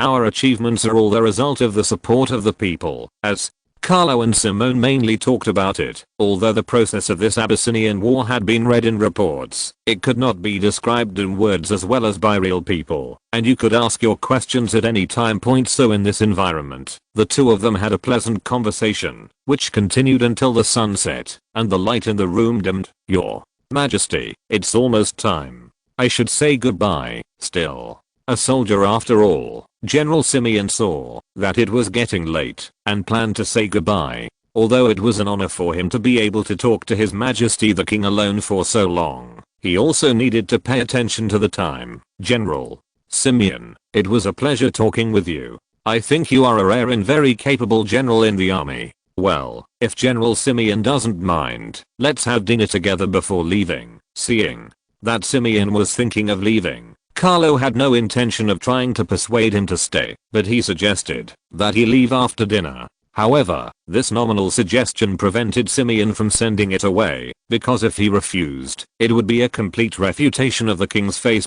This is very unwise for Simeon, who is trying to maintain a good relationship with the king, but does not want to get involved in the battle between the king and the army's top brass. So in this situation, Simeon can only be respectful rather than obey. Then, "Thank you for your hospitality, Your Majesty. It makes me shed tears of gratitude." Then the waiter brought dinner, and the two of them ate in the living room. Simone didn't come out from the palace until after dinner. After patting the sleeping coachman and his cronies, he boarded the carriage. "General, I didn't expect you to stay so long." Faced with the words of his cronies, Simeon smiled and said nothing. Seeing that the general was silent, the confidant knew that he should not ask this question, so he asked another question. "Shall we go back to our residence and rest now?" "Yes, it is very hard to meet His Majesty today. I will take a rest first, and call me when you arrive." After saying that, Simone lay down on the carriage seat and soon began to breathe evenly. When Simeon returned to his residence, he did not know that a group of people were also talking about him. Chapter 161 Conspiracy. 2 chapters in one. The people talking about Simone were a group of old people who all carried the rank of general on their shoulders. They were talking about General Simone, who had just been summoned at the home of General Saragut, Minister of War. In the bright room, there are several sofas, and several grey-haired, but still energetic old people wearing neat military uniforms are chatting and spanking with each other.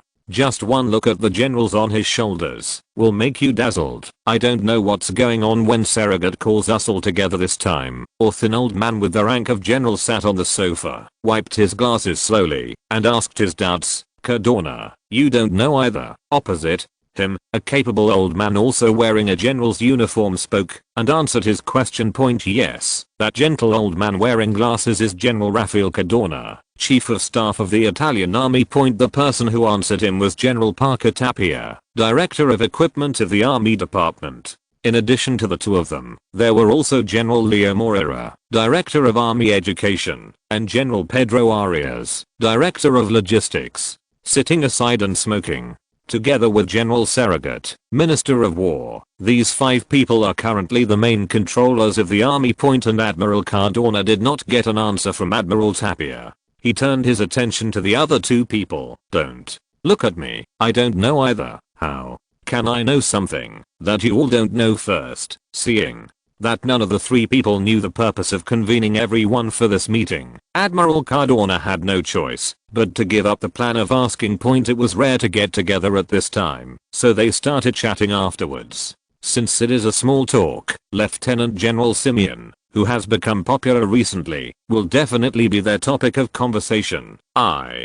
don't know how Simone could be favored by His Majesty, General Moreira, who is the Director of Education, casually mentioned Lieutenant General Simeon. What's the matter? It's just that this kid is lucky. Another big boss, Logistics Director General Arias, expressed his opinion with disdain. However, the other 3 people did not pay attention to his words because they knew that the Logistics Director had a deep prejudice against Simeon. The reason was that Simeon rejected him. The army originally recommended the commander of the expeditionary force, the 6th Army Commander Bacchus, the position of Lieutenant General. Lieutenant General Baxter was the second in command in General Arias's force. In order to prepare for him to take over smoothly when he was in poor health, Arias reached a series of deals with them and paid a lot of money to do so. I finally got it, but I didn't expect it to be cut off by Simeon. Well, Simeon, who is nearly 50 years old, is indeed a junior to these generals in their 70s and 80s. Their conversation gave Admiral Cardona inspiration, and he spoke. You said Saragat summoned us because of this kid. Facing Cardona's words, the other admirals immediately began to think deeply. After a while, General Moreira, the Director of Education, spoke. It's possible, but it's probably unlikely. Moreira's words immediately attracted the recognition of the other 2 generals. Yes, I also think this is unlikely. Simeon is just a bit unsociable. He is not an idiot and will not let himself become an isolated target. I think he will adopt a neutral attitude. Both it won't offend us and it won't offend His Majesty. Besides, even if Simone falls to His Majesty, it's not a big deal. Our strength can still suppress His Majesty's extended hand. The words of several other generals also exposed their powerful influence within the army. It was obvious that they all believed that what General Cardona was worried about was simply not true. Even if it is established, there will be no fundamental change in power, and their words also made Cardona, as the Chief of General Staff, feel that he was being careless. Although the matter has come to an end, several generals are becoming more and more curious about the purpose of Minister of War Saragat calling everyone this time. Although everyone is in Rome, everyone is the leader of each faction in the army and represents their respective factions, so everyone is very busy. What kind of big event is it that requires this person to gather everyone together? They were not kept waiting for long.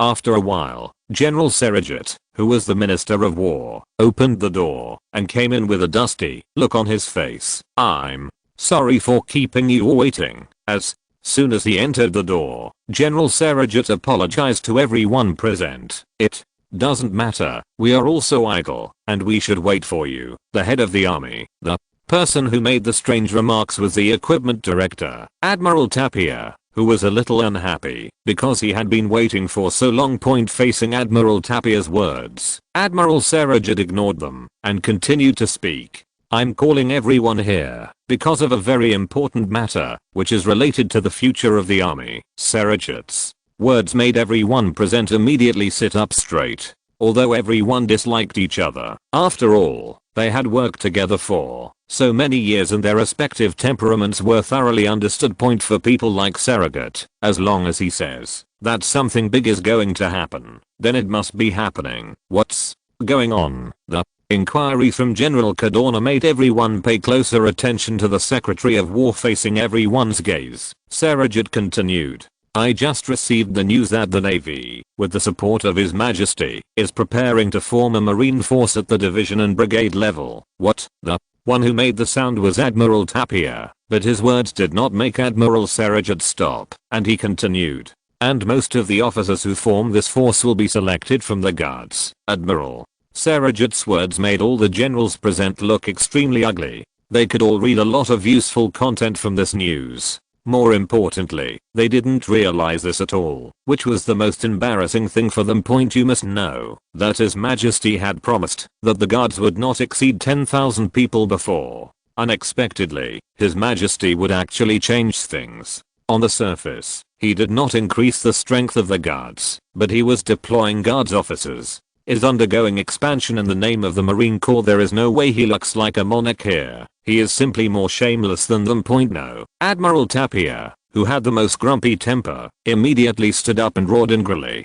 Damn the Navy, what do they want to do? Is Gorek out of his mind? He could have promised us before. Luckily for the furious Admiral Tapia, he still had some sense in his mind and did not scold Carlo 2. But even though he didn't scold him, everyone knew that His Majesty was the mastermind. Otherwise, he wouldn't have dared to provoke the army like this. If he had given Gorek some courage. You must know that the power of the army is much stronger than that of the Navy, which can only be ruthless at sea. It's the news confirmed. Although they believed Surrogate's words, there were still people who were unwilling to give in and wanted to ask. I have personally confirmed the news, and it is true. Grove is currently selecting officers from the guards. Surrogate's words made several generals give up. We underestimated His Majesty. At this time, Cardona, who was the chief of staff, suddenly sighed. What's the use of talking about this now? We need to deal with it. Cardona's words aroused dissatisfaction from others. He couldn't have mentioned this on purpose. I'm just saying, how can I think of a solution so quickly? Then don't say it. Seeing that the scene was about to start a dispute, Surrogate patted the table, and then he spoke to everyone. Okay, everyone, stop arguing. I believe everyone is very aware of the consequences of the situation we are facing now. We must unite at this time to let the king see our intentions clearly. Strength. Everyone understands Surrogate's speech, which is about uniting and speaking to the outside world. Surrogate, everyone has no objection to your words, but just by uniting us, we cannot make His Majesty give up on expanding his guards. If this problem is not solved, it will be very detrimental to us. It was Logistics Director General Arias who spoke, and his words also aroused the agreement of others. Arias is right. We can't let the Navy expand the size of its Marine Corps. It's not good for all of us. Yes, that's right. I think so too. Facing everyone's words, Surrogate waved his hand to signal everyone to calm down. This is not just what you think. I think so too. But it is not an easy task to prevent the king from using the Navy to expand his control of the Praetorian Guard. The admirals present certainly know that it is very difficult to prevent the Navy from joining forces with His Majesty, because they can't reach the Navy, and His Majesty is still in charge of government financial allocations. It feels like a mouse pulling a tortoise, unable to eat. Wait, government financial allocation, this might be able to do something. There is more than one person who has the same idea, and among them Surrogate, as the Minister of War, has a practical approach. I saw him continue. But we are not without options. First of all, the strength of our army is recognized by everyone. Secondly, after all, the king has not taken over power for too long. We can find allies. Surrogate's words immediately opened up the minds of the other generals. Yes, it's not like his family was targeted by the king. Why not unite those who have been targeted and suppressed to put pressure together? So the topic of finding allies was immediately brought up. Many people were mentioned, including Prime Minister Despotis, and even the former Prime Minister and current Governor of Lanfang, Carolee, was mentioned. It seems that Carlo has suppressed many people without knowing it. Facing the potential allies proposed by the generals, Surrogate thought for a while and said, we need to choose these people who are a little more reliable, so that we don't find allies and cause trouble all over the city. Subsequently, several admirals decided to target the Prime Minister and several other ministers. In addition, they also came up with some methods regarding the Navy's expansion of the Marine Corps. Although they could not stop it, they could still make the Navy take some detours. After everything was almost busy, several generals left here. As the Army Chief of Staff, Cadorna was also sitting in his carriage contemplating what had just happened. He spoke very little in today's rally, except for asking about the purpose of convening everyone at the beginning. He rarely spoke at other times. Because he didn't want to get too involved, because he felt those people's ideas were unreliable. Yes, it's just unreliable. As an army, facing the king's pressure in a different way, these people actually wanted to find allies. Is this still an army? At this time, it is more necessary to show one's own strength and let His Majesty retreat when faced with difficulties. Of course, this degree is difficult to grasp, because less will not work, and too much will plummet the army's image in the hearts of the people. In his opinion, even this dangerous method is much better than the bullshit idea of finding allies. It can be said that those people's thinking is still stuck in the thinking of 20 years ago. How can this compare with others? A group of soldiers used political means, but it was a short attack that lasted a long time. However, considering that everyone is over 70 years old, and even the youngest himself is in his 60s, this may be one of the reasons why everyone is unwilling to use radical methods. With a big family, who would want to let the family take the blame for using radical methods? In fact, there is another way, that is, they bow their heads and admit their mistakes to His Majesty. However, this method can only cure the symptoms, but not the root cause. The young His Majesty will not give up until these factions are subdued. This is also the most difficult choice, because part of the power obtained must be divided, and there are multiple mothers-in-law taking care of it. Who is willing to do this? This is why he knew that this would cause the king to have a bad attitude towards the army, but still did not object. Not even he was willing, let alone anyone else.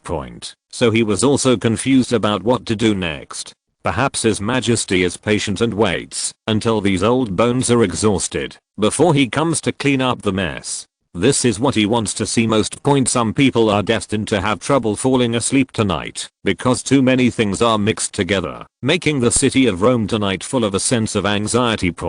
No matter what happens tonight, a new day will come. But on this new day, the generals began to get busy. They were all testing the selected targets and testing their attitudes. Let's skip the effect of the test first. In a secret room in the palace, Carlo was listening to a report from a person. Your Majesty, because the other party was heavily guarded, we didn't hear anything.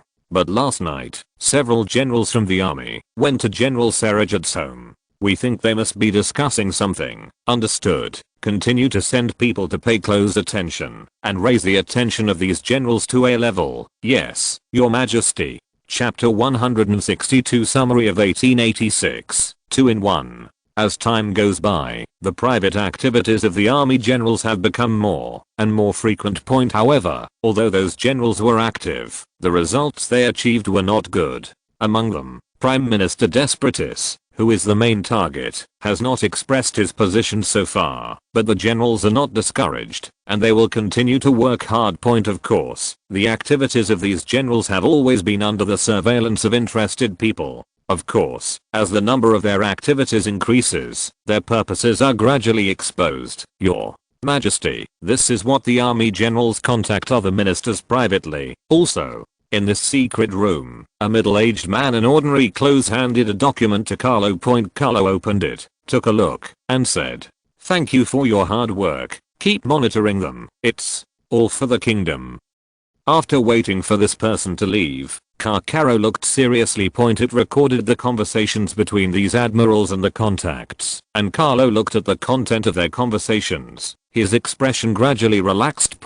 Since these generals want to play politics, that's fine. Let them feel the strength of professional players. After letting go of his thoughts, Carlo returned to the office, where various statistics about this year have been placed on his desk, and their height is by no means comparable to before. Carlo looked at these data files representing the Italian economy inside. This year's economic situation is written on them. Whether it is a mule or a horse, you always have to take a look.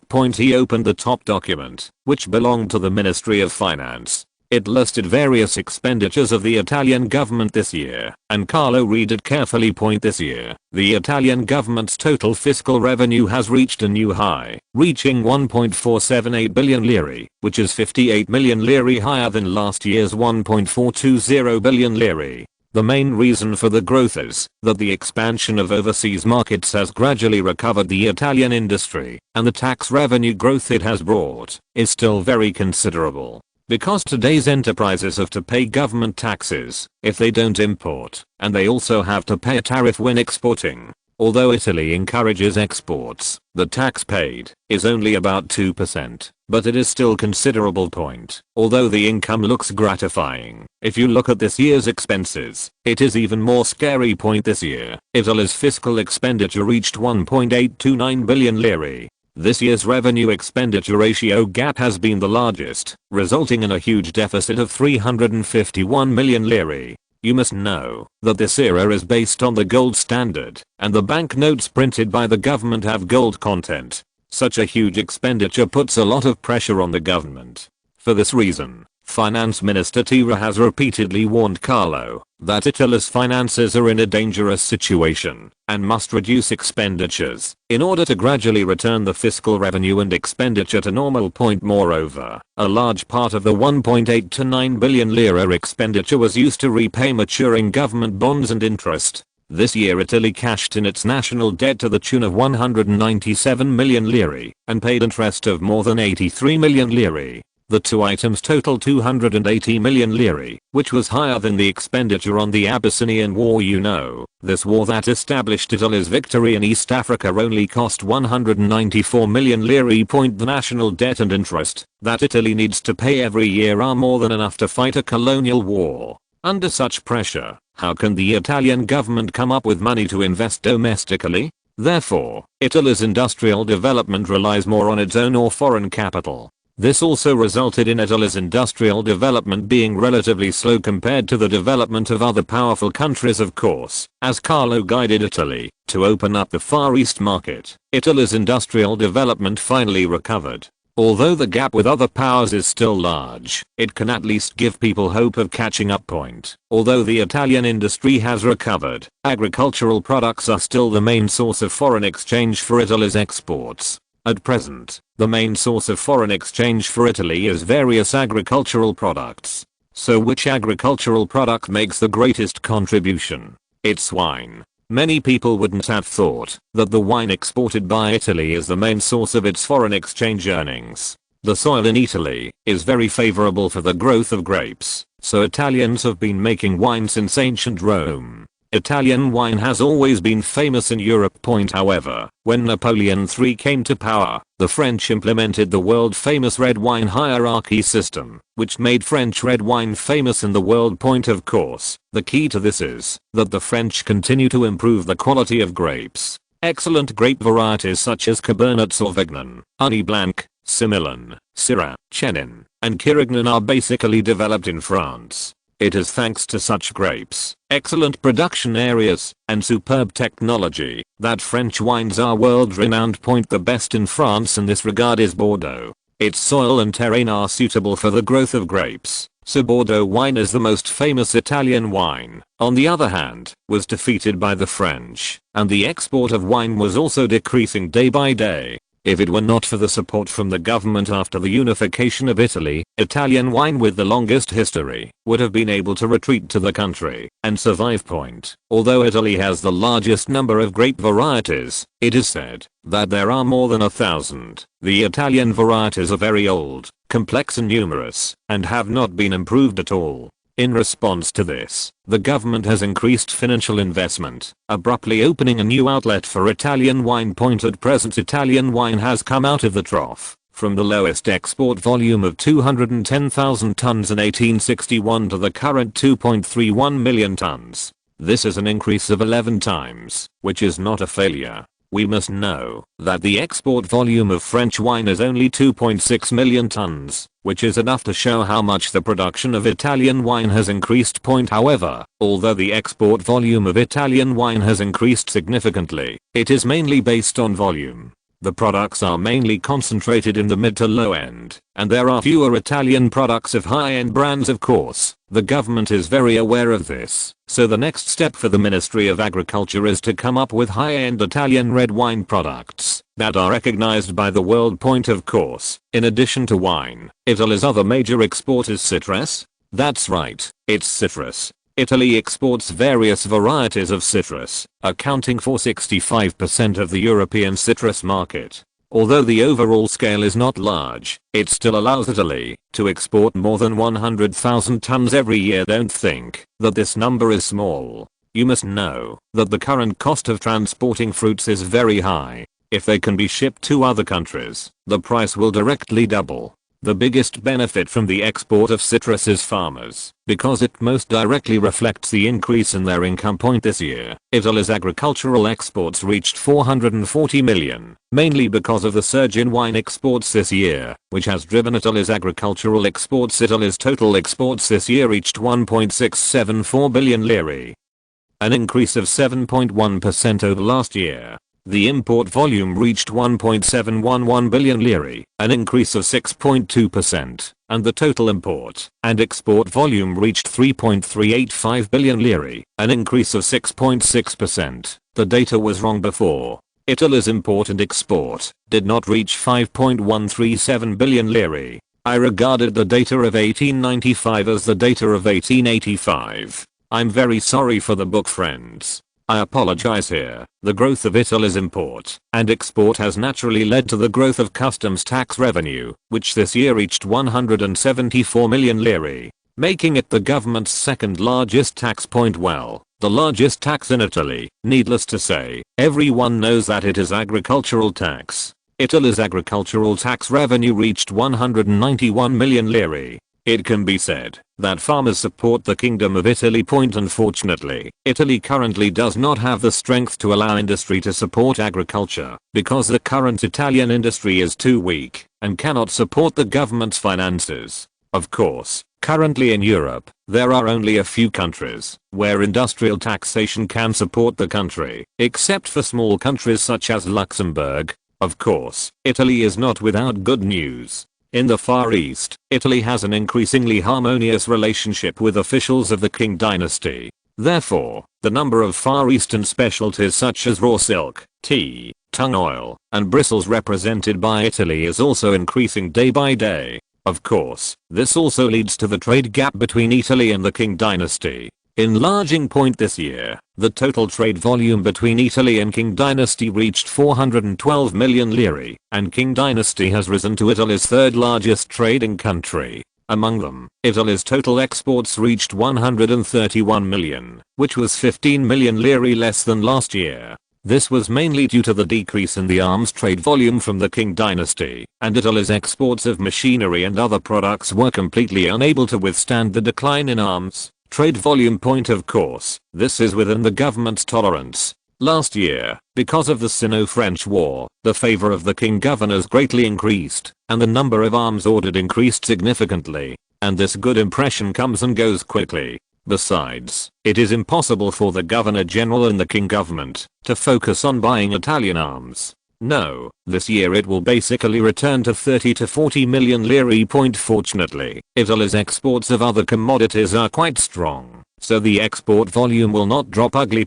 However, compared with exports, imports increased significantly, reaching 281 million lire. Italian businessmen acted as transit agents, importing specialties from the Qing dynasty and selling them to countries all over the world. The large-scale imports of Italian merchants in the Qing dynasty hurt the interests of merchants from other countries. For this reason, ministers from several countries put pressure on the Qing dynasty and asked them to stop giving special treatment to Italian merchants. In the face of protests from ministers from various countries, the Qing government only came out and said that this was a commercial behavior, and they could not let the merchants designate the seller. Of course, what makes Italian businessmen so capable is thanks to the good credit of Italian businessmen in the Far East.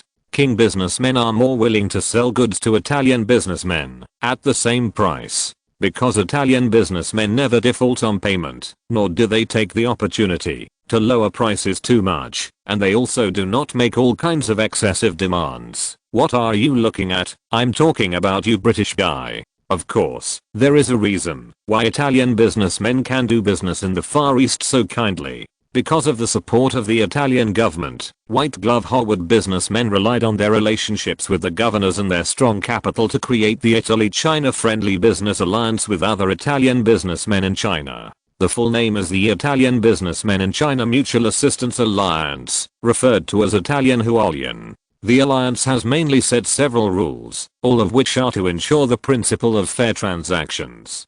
Basically, these businessmen who want to make money will agree with them. Because the brand of the Chamber of Commerce Alliance is very recognized by Chinese businessmen, as long as you say that you are a member of the Italian Chinese Business Alliance, they are very willing to do business with you. Because the Italian Chinese Business Alliance has promised to the outside world that, as long as it trades with members of the Italian Chinese Business Alliance, if something is cheated, the Italian Chinese Business Alliance will fully compensate the Chinese businessmen who suffered losses. There is also precedent for this promise. A previous member of the Italian Chinese Alliance may have just arrived and did not understand the capabilities of the alliance. Therefore, he used tricks to trade with a Chinese businessman and defrauded him of goods worth 1.2 million lire. No trace. The deceived Chinese businessmen then approached the Italian Chinese Business Alliance and asked it to fulfill its promise. Howard, who was in charge of the affairs of the Italian Chinese Business Alliance, immediately went to investigate in person. After listening to the testimonies of many witnesses, the Italian Chinese Business Alliance fully compensated the businessmen lost to a Chinese businessman. As for the person who brought shame to the Business Alliance, we stepped up our efforts to find him. 3 months later, the Horston family in Liverpool, who had just moved to Italy, caught fire in their home, and no one in the family escaped. Such tragedies even appeared in local newspapers, asking everyone to pay attention to fire safety. However, from the body of the male protagonist who was not burnt, he could vaguely distinguish that he looked like the missing former alliance member. The actions of the Italian Chinese Business Alliance have made it more respected by Chinese businessmen, making it easier for Italian businessmen to do business in the Far East. Of course, more and more Italian businessmen want to join the Italian Hualian Alliance. However, if you want to join the alliance, you must pay a deposit of 100,000 lire per person, which discourages many businessmen. Of course, this does not stop Italian businessmen from wanting to join. At present, the most important thing for the Italian Chinese Business Alliance is to crack down on those who pretend to be the Italian Chinese Business Alliance. That's right, because many Italian businessmen couldn't afford the deposit, they began to use the crooked idea of pretending. Not only Italian businessmen, but also businessmen from other countries pretended to be members of the Italian Chinese Business Alliance. There were not many. For this reason, the Italian Chinese Business Alliance has sent out several messages in succession, asking Chinese businessmen to be careful. In addition, the Chamber of Commerce also gave each member a numbered badge, and also stepped up its crackdown on these fake thieves after ruthlessly dealing with more than a dozen imposters. This wave of impersonation was barely suppressed. As a transit merchant in Italy, many people have made a fortune because there are more or less people behind these businessmen. Even the head of the Business Alliance, Mr. Howard, doesn't do things for others. Okay, let us put aside the grievances and resentments of Italian businessmen in the Far East and continue to look at the wooden pipes at home. For Italy at present, energy issues are its biggest concern. With the development of industry and the construction of thermal power plants, Italy's current coal gap is increasing day by day. The value of coal imported from Germany alone is close to 200 million lire. Although the Cabas coal mine in Sardinia is the only coal mine in Italy this year, although the lignite produced by the coal mine is not of great industrial use, it can still be used in daily life and power generation. The only good news from the energy source is that after expert inspection, the Cabas coal mine is not a small coal mine with only 40 million tons as everyone thought, but a medium-sized coal mine with nearly 500 million tons. According to the standards of the time, this news also made the Italian government breathe a sigh of relief. Otherwise, the development of Italian industry may be hindered just by importing coal and iron ore. Since the Cabas coal mine has such large reserves, What else can we say? Expanding the scale of mining is inevitable. According to the government's plan, the coal mine will reach a production capacity of 5 million tons within 2 years. In the next 5 years, the production will reach 8 million tons. However, anyone with foresight can see that Italy's lack of coal and iron ore resources has seriously hindered Italy's development to the point where it is urgent to delay point, and this was very clear to Carlo, who was looking at the information. If you're listening to this novel on a channel other than Fanfic World, it means they downloaded and uploaded it without effort. We cordially invite you to visit our channel, Mundo Fanfic Novelos. There you'll find the original version of this story, and you can explore many other novels of various genres. We're waiting for you to immerse yourself in a world of incredible novels. Chapter 163: Adjust measures to local conditions. Palermo is the largest city in Sicily, with more than 200,000 residents living here. Since it is the capital, Palermo is also the political and economic center of Sicily, and most of the island's decent companies are located here. Sicily's famous factories in Italy, such as Barnick Bicycle Factory and Charlton Winery, are all in Palermo. Of course, a thermal power plant can also be added. The Palermo thermal power plant, with an installed capacity of 90 kilowatts, is currently the source of Palermo's western scenery. Because a large part of the electricity generated here is used by the city government for lighting. Yes, because the Palermo factory had doubts about the use of electricity, Palermo became the first city in Italy to adopt electric lighting. The dim gas street lamps were replaced and converted into lamps capable of lighting with electricity. Not to mention, since the introduction of electric lights, the night view of Palermo has become much more beautiful. The bright lights shine farther, making citizens like to get out and walk more. Foresighted businessmen also discovered business opportunities, and they asked the city government to connect electric lights for them to attract more potential customers who came out to hang out. Moreover, they are willing to pay the installation costs to the city government out of their own pockets, as well as the electricity bills. Originally used as industrial electricity, it was used by civilians. Fortunately, the voltages of the two are not different, so there is no need to add a transformer. I don't know if this is luck or misfortune. It's not that all electricity in Palermo is used by civilians. There are still several companies trying to change the power from steam engines to motor drives. Among them, Barnick Bicycle Factory, as a large electricity consumer in Palermo, has the most experience in the use of electricity. John Barnick, the boss of Barnick Direct Depot, sat on the boss's chair, holding a cigar in his hand, listening to the reports of his subordinates. Boss, based on our observations this month, using electricity as the power source has reduced our factory expenses by 8%.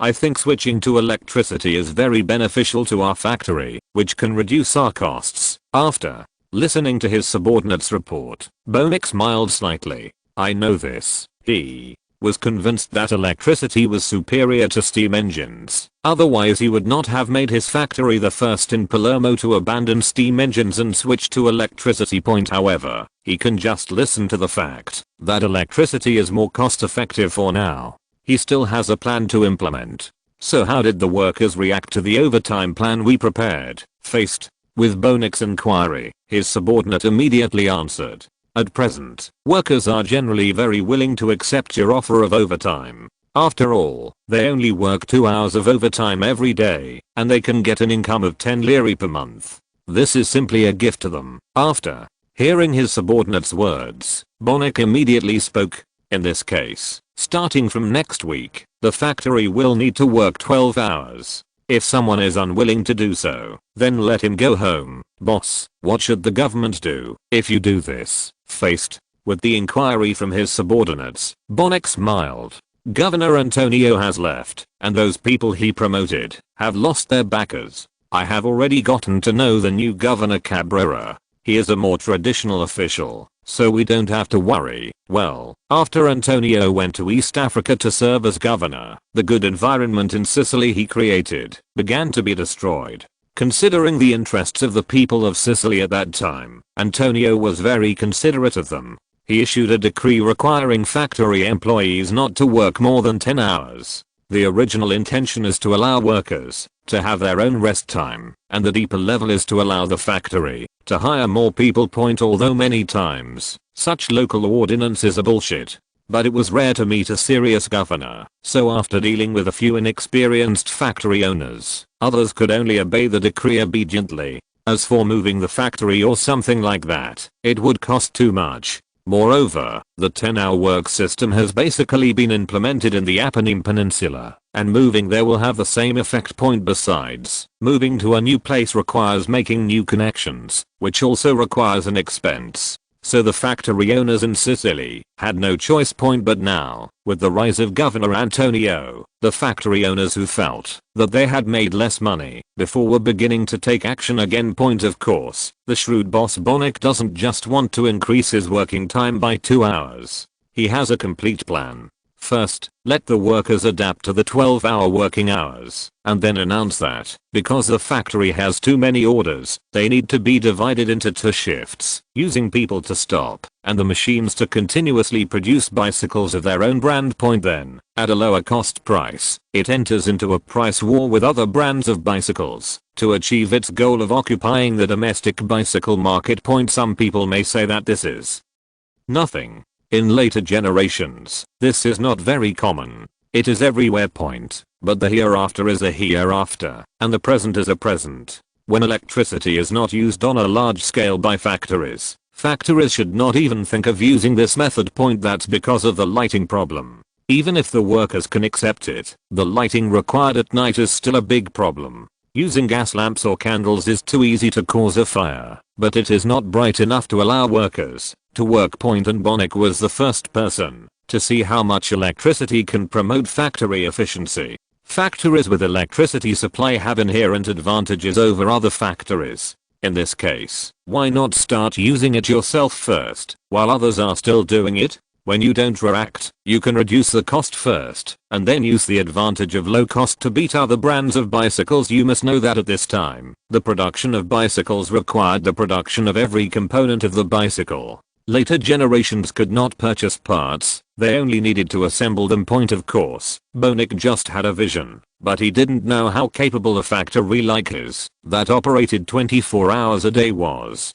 Otherwise, such a factory would not be called a sweet shop in future generations. But whether he can see it or not, this means that the use of electricity has taken root in Italy. With the use of electricity, Italian industries will be able to sell products to other countries at a lower cost in the future. Of course, this is just the result of Italy taking the lead in the use of electricity.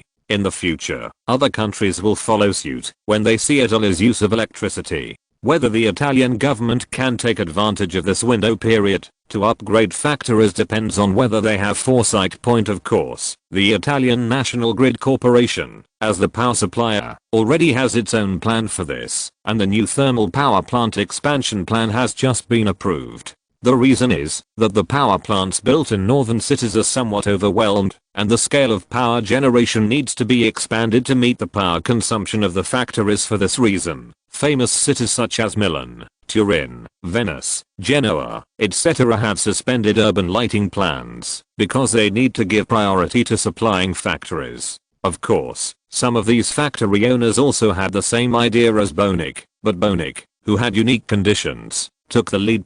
Carlo planted the seeds for the use of electricity and finally saw the results of industrial development, although this was the result of making workers more tired. But industrialization requires someone to pay. At present, Italian farmers and workers need to make temporary contributions to achieve great development of Italian industry. Chapter 164 Battalion Commander Cossents. The use of electricity has indeed affected the lives of a large number of people. Of course, there are also a large number of people who have not been able to enjoy the attraction brought by electricity. But regardless of whether it was affected or not, Italy has entered the electric age. Although it is weak, it is indestructible and growing rapidly. But for Cossents, he didn't know about these electricity or anything because he was bothered by his own team and had no intention of paying attention to other things. Standing on the beach, he felt a little sad looking at his camp in front of him because half of the people in his camp couldn't swim. It's a bit too much to be a member of the Navy who can't swim. But considering that these Recruits basically come from inland areas. It can be reasonably explained, point of course, whether this involves a dispute between the Navy and the Army, and whether the Army deliberately sets a trap. This is not what he, a small major battalion commander, can care about. What he needs to care more about is training his own soldiers. No matter how you say it, you can't be worse than your old army. That's not to be ridiculed. Point well. One more thing. Cosenz got a promotion. He was promoted from the rank of captain to major. After the Abyssinian War, he was promoted to major for meritorious service, and also became deputy battalion commander. Later, he and a large number of his colleagues were transferred out of the guards, became a member of the Navy wearing dark blue uniforms, and became a battalion commander in the Marine Corps. When he took office as the battalion commander, he had nothing except subordinate officers who were also transferred from the guards. But they were not kept waiting any longer. Hundreds of new recruits were later sent from above, which finally freed him from the embarrassment of having only officers and no soldiers. However, since they are new recruits, they need to be trained well, so Cosenz led his officers to teach these new recruits a lesson and let them know what military camp life is, which also made him feared by the soldiers. Yes, it's fear because in this era, no one talks about the equality of officers and soldiers. The armies of all countries are similar, and it is normal for officers to have preferential treatment than soldiers. No one dares to object to this. Everyone has come this way. If you are dissatisfied, just shut up and work hard to become an officer. Only then will you be qualified to speak. You rookies, listen to me. Now I want you to go into the sea and swim. I have taught them how to swim before. If you can't, just drown in the sea. Our Navy does not need soldiers who can't swim, because this will be laughed at. And I'm not a patient person, you should know this.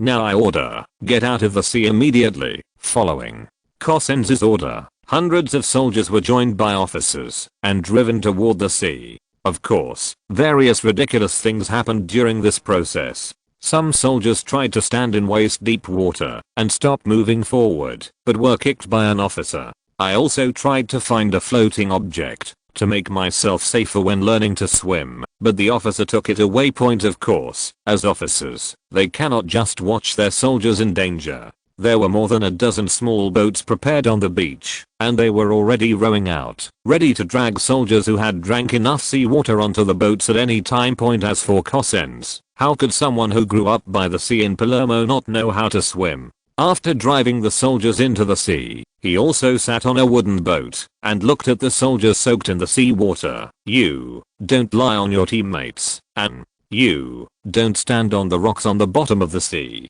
You are motionless and only use your hands to pretend to paddle. I have already seen it, as the soldiers who tried to get through were picked out by Cosenz one by one. The whole sea was filled with recruits paddling carelessly. Remember the key points I said. Don't be confused, don't panic, calm down and feel the buoyancy, and use your limbs to master this balance. This is nothing at all. Although Cosenz was by his side constantly explaining, there were still soldiers who could not control their inner fear and kept drinking the salty seawater. Of course, these soldiers who had drunk enough seawater were constantly picked up by wooden boats in just 5 minutes. Nearly 100 people were picked up by wooden boats. There are nearly 100 people who seem to be unable to hold on for much longer.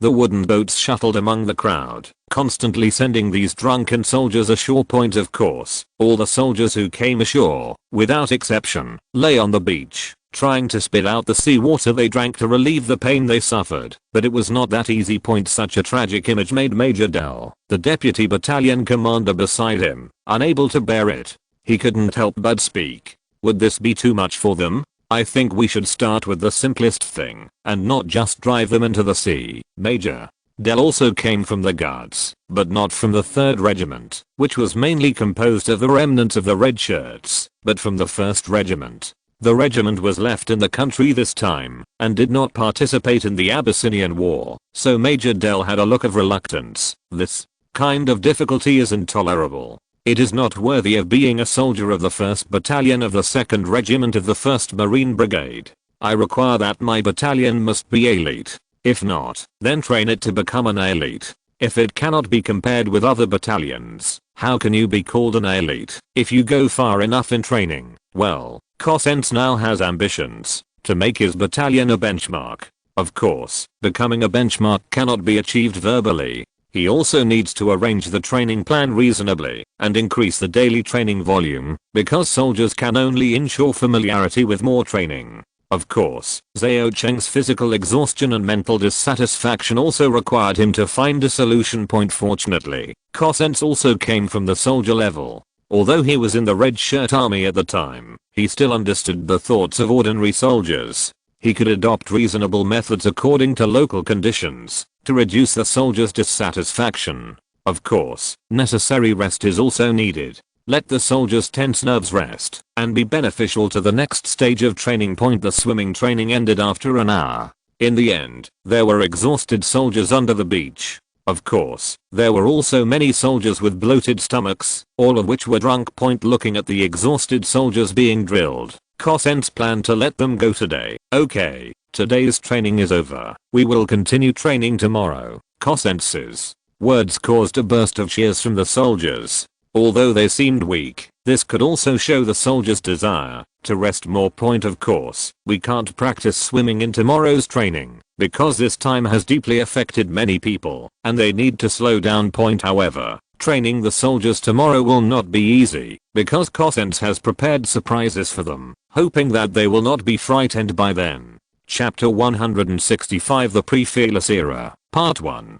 Let's finish first on how Cosenz trains new recruits. Because the Navy is currently most concerned about the bidding for new warships, the formation of the Marine Corps needs to be ranked behind. Out of the importance of new warships, Admiral Garlock, as the Minister of the Navy, personally participated in the bidding process. This tender requires the construction of 3 new main battleships, so even if the requirements for new warships are so stringent this time, in the face of such a large contract, major shipyards are gearing up to try to get a piece of the pie. Therefore, at the bidding meeting, each shipyard came with what they thought was the best warship plan, so they came with full confidence. However, among the many shipyards, the Venetian Naval Shipyard and the Andazol Shipyard are the most confident because they have 2 of the best warship designers in Italy.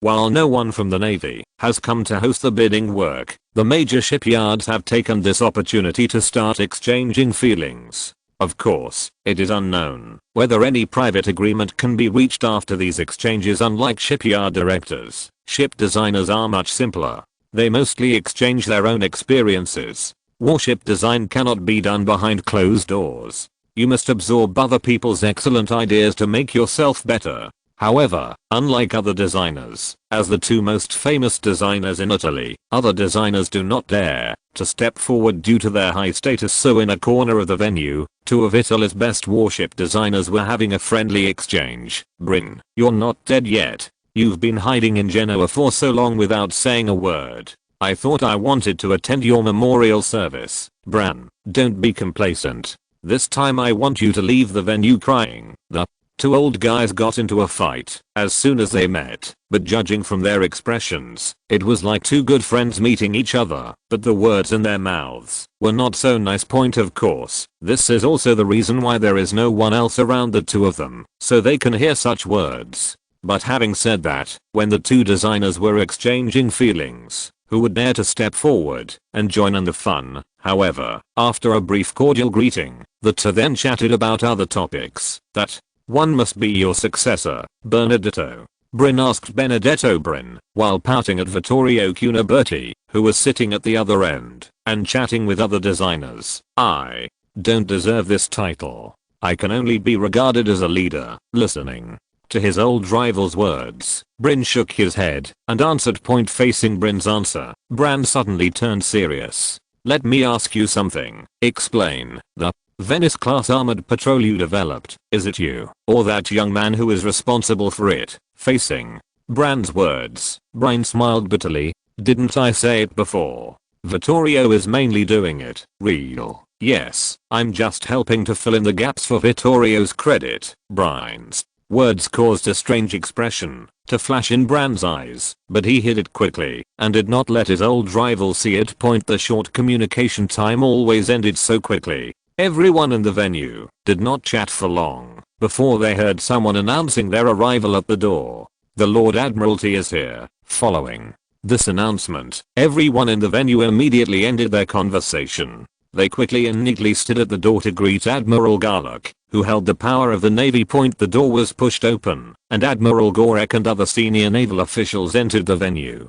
The Admiral seemed to be in good spirits. After entering the venue, he had a friendly conversation with everyone. "Hello, Mr. Jamie. Hello, Your Excellency, General. Hello, Mr. Burnett. Hello, Your Excellency, General." After talking all the way to the end, Admiral Garlick came to the two most famous designers. How should I put it? As the most outstanding warship designer, he has some preferential treatment, which can be seen from Admiral Garlick's greetings. "Hello, Mr. Bran. I hope your design this time can open my eyes." "Yes, Your Majesty, Mr. Breen. I have high expectations for you." "As you wish, Your Excellency, Admiral." Garlick's conversation with the two people was obviously different from other people. This was something that other designers couldn't envy at all. This required proof of strength. After talking with a group of people, Admiral Gorek went directly to the main seat. After everyone else took their seats, Admiral Gorek spoke. "Okay, I won't waste everyone's time. Now I announce the start of the bidding conference for new warships." As Admiral Garlick announced that the bidding conference was about to begin, the designers in the venue took out their carefully prepared drawings and prepared to go on stage to explain the details of their works to the Navy. Of course, this needs to be done one by one, and the Navy began to roll the names according to the order of the shipyard. Bologna Shipyard. As the Navy called the roll call, the designers of the Bologna Shipyard immediately came on stage with the design drawings. Bologna Shipyard is located in Naples, where it is a very powerful shipyard and has built a variety of cruisers, gunboats, and other ships for the Italian Navy. But looking at the Bologna Shipyard as a whole in Italy, this is not enough. It is precisely because of this that the Navy puts the shipyard first. There is no way to let the Bologna Shipyard come to power first. This is also a painstaking effort of the Navy. If the Venetian Naval Shipyard and the Androzzel Shipyard, which have two major designers, start the discussion first, will other shipyards still have a chance? With the Pearl in front, what kind of plan can I come up with to impress the Navy? Therefore, this naval tender will start with weak shipyards. However, the designers of the Bologna Shipyard clearly failed to live up to the Navy's hard work. Under the explanation of its chief designer, the Bologna Shipyard's plan clearly failed to meet the Navy's requirements. The Bologna Shipyard proposed a plan for a warship with a standard displacement of 15,500 tons, with a full load of 16,480 tons, a maximum speed of 17.8 knots, and a maximum sailing range of 4,000 kilometers. The armor complies with the requirements of the Navy, but the main belt is too narrow, which makes the Navy dissatisfied. As for the artillery, it met the requirements of the Navy, but it lost too many points in terms of armor and speed. So after the designers of the Bologna Shipyard finished speaking, there was a lot of discussion from the Navy, which made the representatives of the Bologna Shipyard feel a little embarrassed. Fortunately, the Navy didn't care too much, and continued to call the next shipyard to come forward to demonstrate its plan. But sometimes giving a chance may not be useful. The plans proposed by several shipyards all have their own shortcomings. Either the speed is slow, the armor is not enough, or it is a problem of firepower. It feels like none of their designers have come up with a work that the Navy is satisfied with, so they can only wait for the plans from the two major shipyards. And soon, it was the turn of the Venice Naval Shipyard.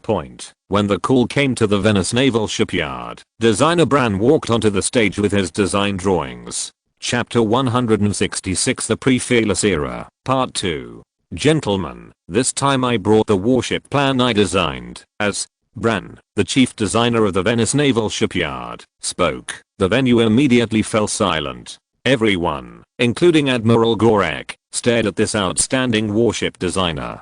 Because Bran has the prestige and ability to showcase his work, he is definitely the Navy's only choice. Bran opened his design, hung it up and said, "This is a new warship I designed for the Navy. The ship's design displacement is 14,650 tons. The full load is 15,720 tons. The ship is 121.3 meters long. 22.9 meters wide, and has a maximum draft of 9 meters. Following Brand's words, the Navy personnel looked in the direction of his finger. This ship is a high freeboard warship with a compact chimney, and the two chimneys are located side by side behind the command platform. I have adopted a sloped armor deck for this type of warship, which can provide additional protection for the new warship point. As for the armor, I use nickel chromium steel armor. The main armor belt on the side is about 79 meters long and 2.95 meters high, of which 1.55 meters extends below the waterline.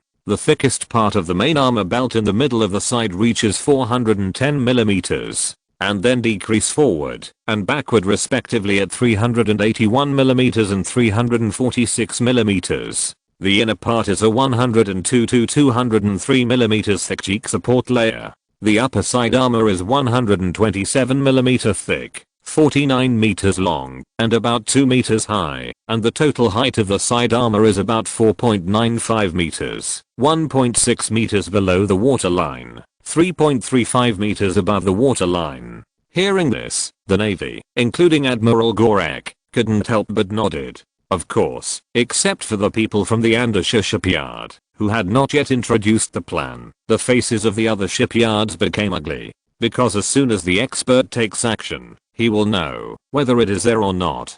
Although designer Bran has not finished speaking, many people can feel that this is definitely a good battleship point, but for Bran, he hadn't finished speaking yet, and he continued to introduce. In addition, in terms of power, I used two 3-cylinder vertical triple expansion steam engines with a 4-axis dual rudder design. Under normal ventilation conditions, the power can reach 14,000 indicated horsepower, and under forced ventilation, it can reach 16,000 indicated horsepower, which can make the battleship reaching a speed of 18.1 knots. The designed coal reserve capacity is 1,000 tons, the normal capacity is 1,200 tons, and the maximum loading capacity is 1,560 tons. The endurance is 2980 nautical miles / 14 knots, 3386 nautical miles / 13 knots, and 4920 nautical miles / 10 knots. It was enough for the battleship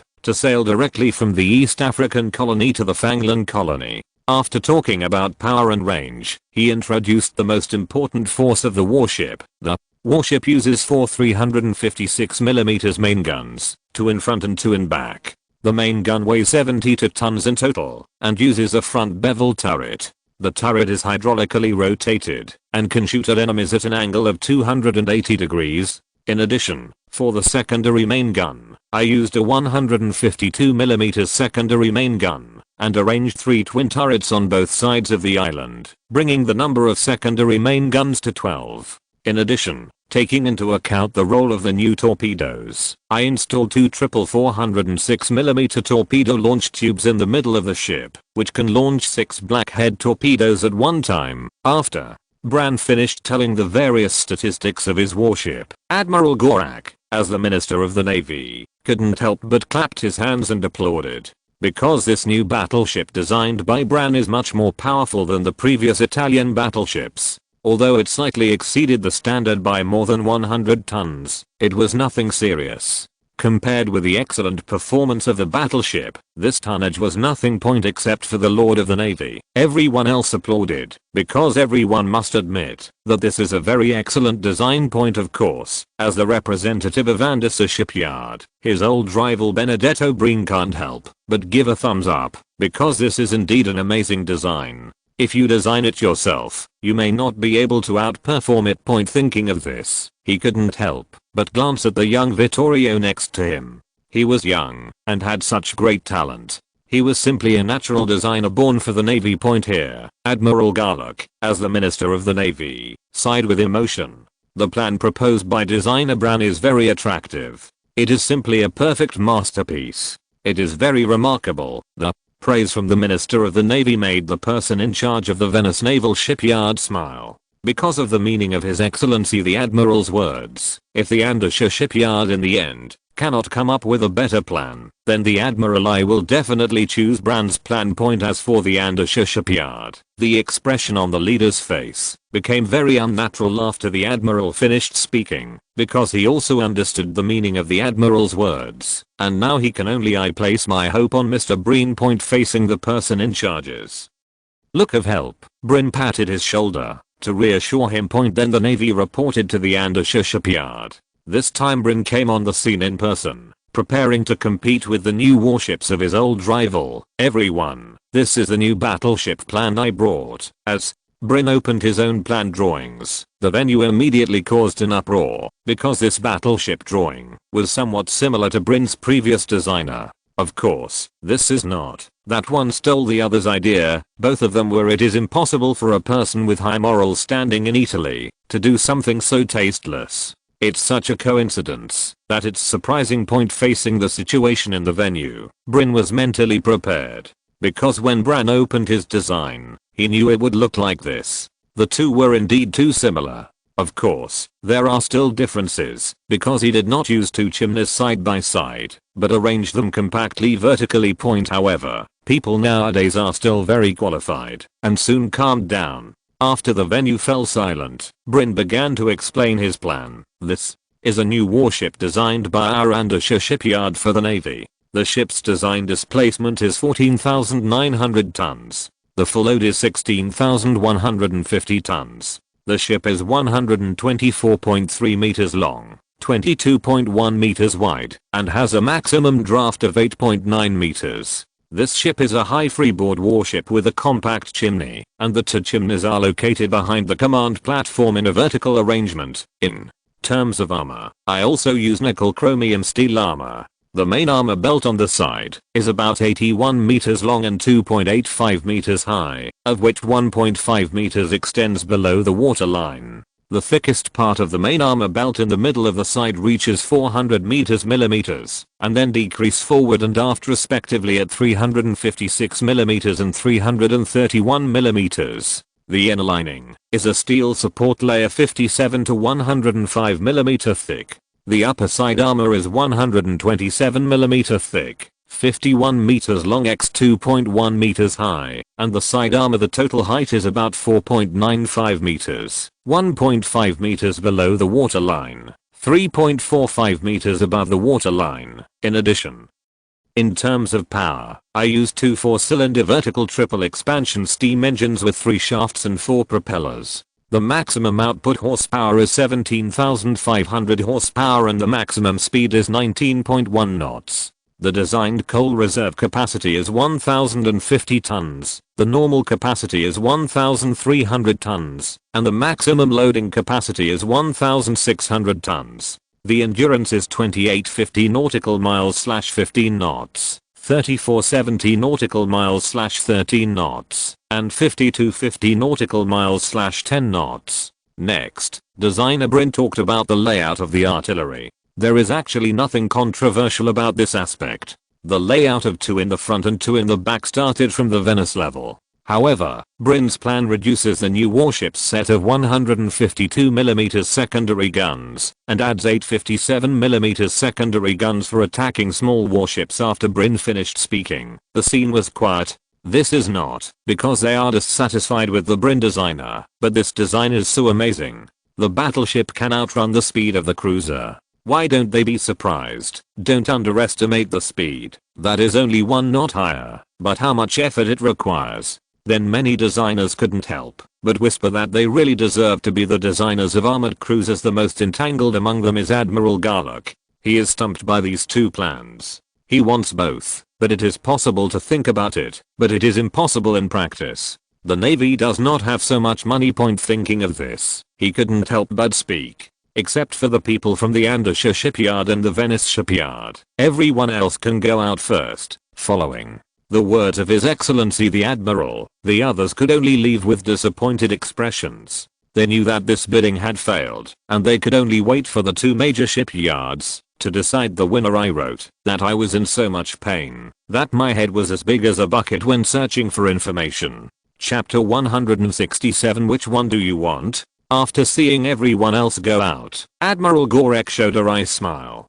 Two designers, you have given me a difficult problem. The Admiral's words left the two designers wondering what to say, but as the heads of the two major shipyards, they needed to find a way at this time. Your Excellency, Admiral, according to our battleship plan, we only need 24.8 million lire to build one. The person who spoke was the person in charge of the Venetian naval shipyard. Seeing His Excellency the Minister of the Navy in a dilemma, he took out his ultimate move point when he saw that the enemy was so unreasonable. He was not polite as the person in charge of the Andesha shipyard. He immediately answered without waiting for Admiral Garlick to answer. Our plan only requires 25.4 million li to pull one ship. Don't blame Andesha shipyard for asking a higher price, because its plan requires a lot of power, and this money cannot be saved at all.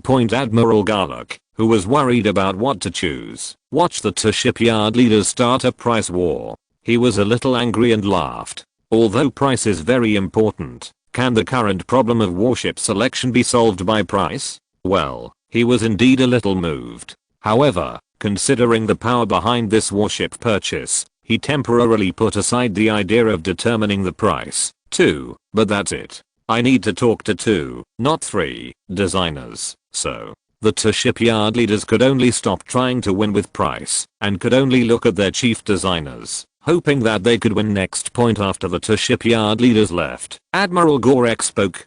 3 of you, I honestly want all of your design plans, but the Navy currently only has so much money, so I would like to ask if you can combine your plans and come up with a more perfect warship. Well, when facing Admiral Gorek, the 3 designers communicated with their eyes. In fact, they were mentally prepared for Admiral Gorek to let them stay, but it will take time, and it won't be much worse than a redefine. Brin spoke first, and his words were acquiesced by Bran and Vittorio. Because the Admiral's idea seems simple, but it is very difficult in actual operation. Any change requires precise calculations, let alone combining the 2 design drawings to extract the advantages of each. Brin said 3 months, and this was all assuming everything went well.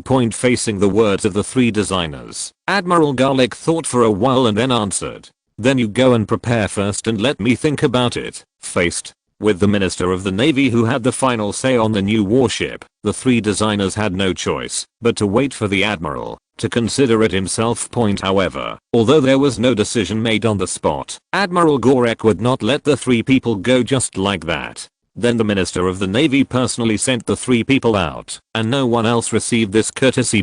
Outside the Navy building, 2 carriages were waiting for 3 designers. After leaving, the 3 people appeared in front of 2 carriages. Naturally, the 2 old enemies needed another cordial greeting. Brin, I feel that your work this time is very different from your previous style. Could you please ask someone for help? Bran, who was speaking, glanced at Vittorio standing aside. His intention was very obvious. Faced with the ridicule of his old rival, Brin did not deny it. It doesn't matter if you ask for help, but you have no one to help you. I don't know how many people have been angered by this foul mouth, and no one is willing to work with you. 2 famous Italian warship designers were talking back to each other outside the naval building like children, and they were not afraid that the guards next to them would see the joke. Afterwards, the designers belonging to the 2 shipyards got on their carriages and left. Vittorio, who was sitting with Chief Designer Brian in the carriage, looked dazed and somewhat silent. Brin, who noticed something strange about his situation,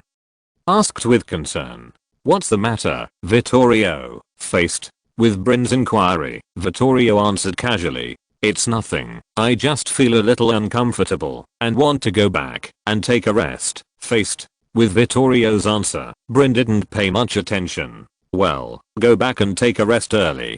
Today is not over yet. We have a lot to do." When the 3 designers left in the carriage, Admiral Garlick, the Minister of the Navy, was also sitting on the carriage. There was a package next to his seat, which contained the drawings from the 2 major designers. The carriage came all the way to the palace, and Admiral Gorek came to Collar with the package in the leadership of the guards. That's right. Admiral Gorek planned to ask His Majesty the King for his opinion when he was undecided. Of course, this is not because he thinks that the king knows more about warships than he does, but when he can't make up his mind, letting the king make the choice can also increase the king's favor for the navy. He is not as infallible as the army stubborn old man. Your Majesty, please take a look. These are the 2 design drawings that our navy is most interested in. Admiral Garlic opened the drawings and introduced to Carlo the performance of the warships in these 2 drawings. Carlo stood beside him, listening to his explanation carefully. Point after Admiral Gorek finished explaining, Carlo couldn't help but praise. Very good.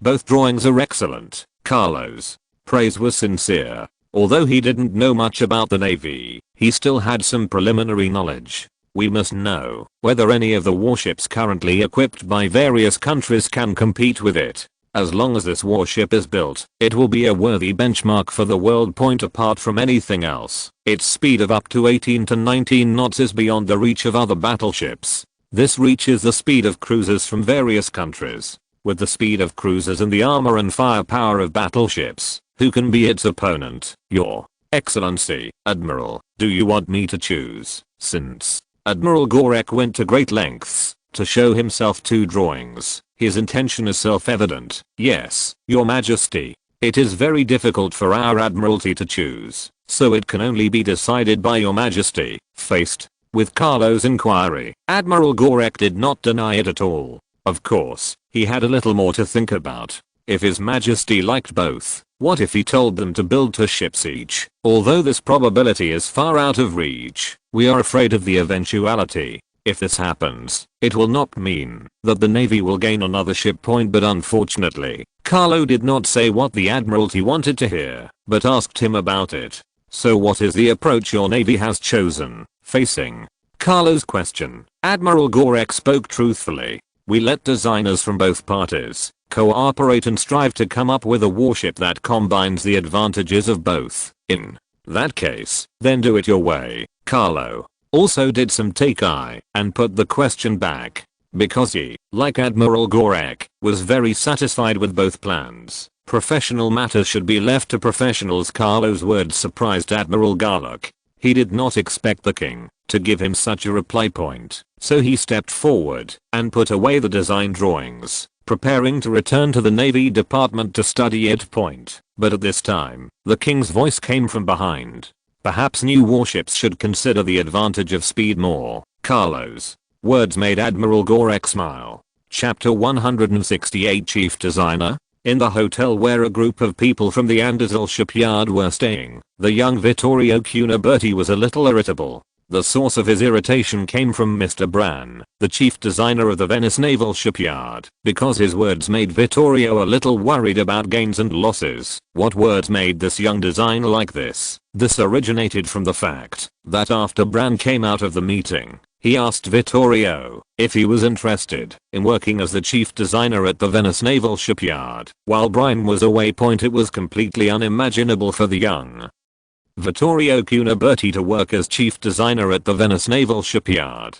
Because this is not to say how bad the Venice Naval Shipyard is, but that the Venice Naval Shipyard can be said to be the most technically powerful shipyard among Italian shipyards. It is different from the Andazil shipyard, which focuses on private shipbuilding. The shipyard knows its focus by virtue of its naval prefix. Yes, this is Italy's main warship manufacturing base. Everything from 10,000-ton warships to mosquito ships can be built at the Venice Naval Shipyard.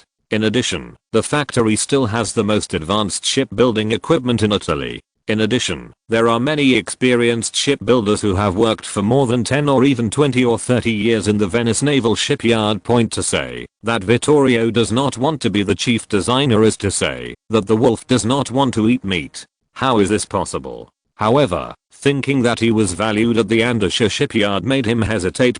So this also led to his current situation. Of course, Vittorio also knew that this situation could not continue, as it would distract him from work. So in the end he gritted his teeth and made a phone call, intending to make an appointment with the person who made him distracted. The restless well-known designer Mr. Bran has a good time to talk, snapped. The receiver was hung up on the landline. Vittorio, who had just finished making the call, felt as if a heavy burden had been lifted. His request for a meeting with Brancha was accepted. Next, he needed to rush to the place agreed by the two parties. The Wesker coffee shop located on Barlina Avenue is a well-known coffee shop nearby.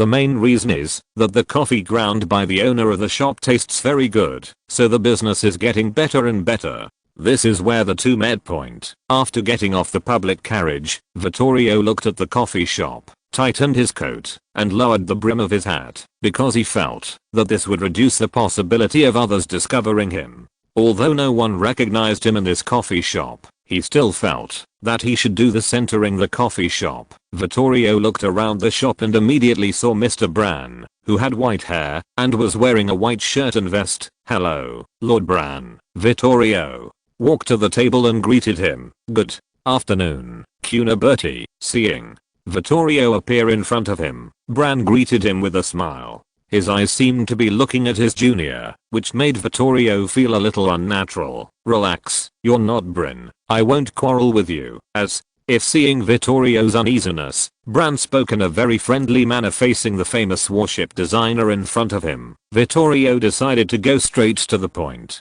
"Lord Bran, why do you ask me if I want to be the chief of the Venetian naval shipyard?" Faced with Vittorio's words, Bran laughed. "Because I think you can shoulder this responsibility." Before Vittorio could continue to ask, Bran continued, "This time your battleship drawings should be based on you." Vittorio did not answer Bran's sudden question.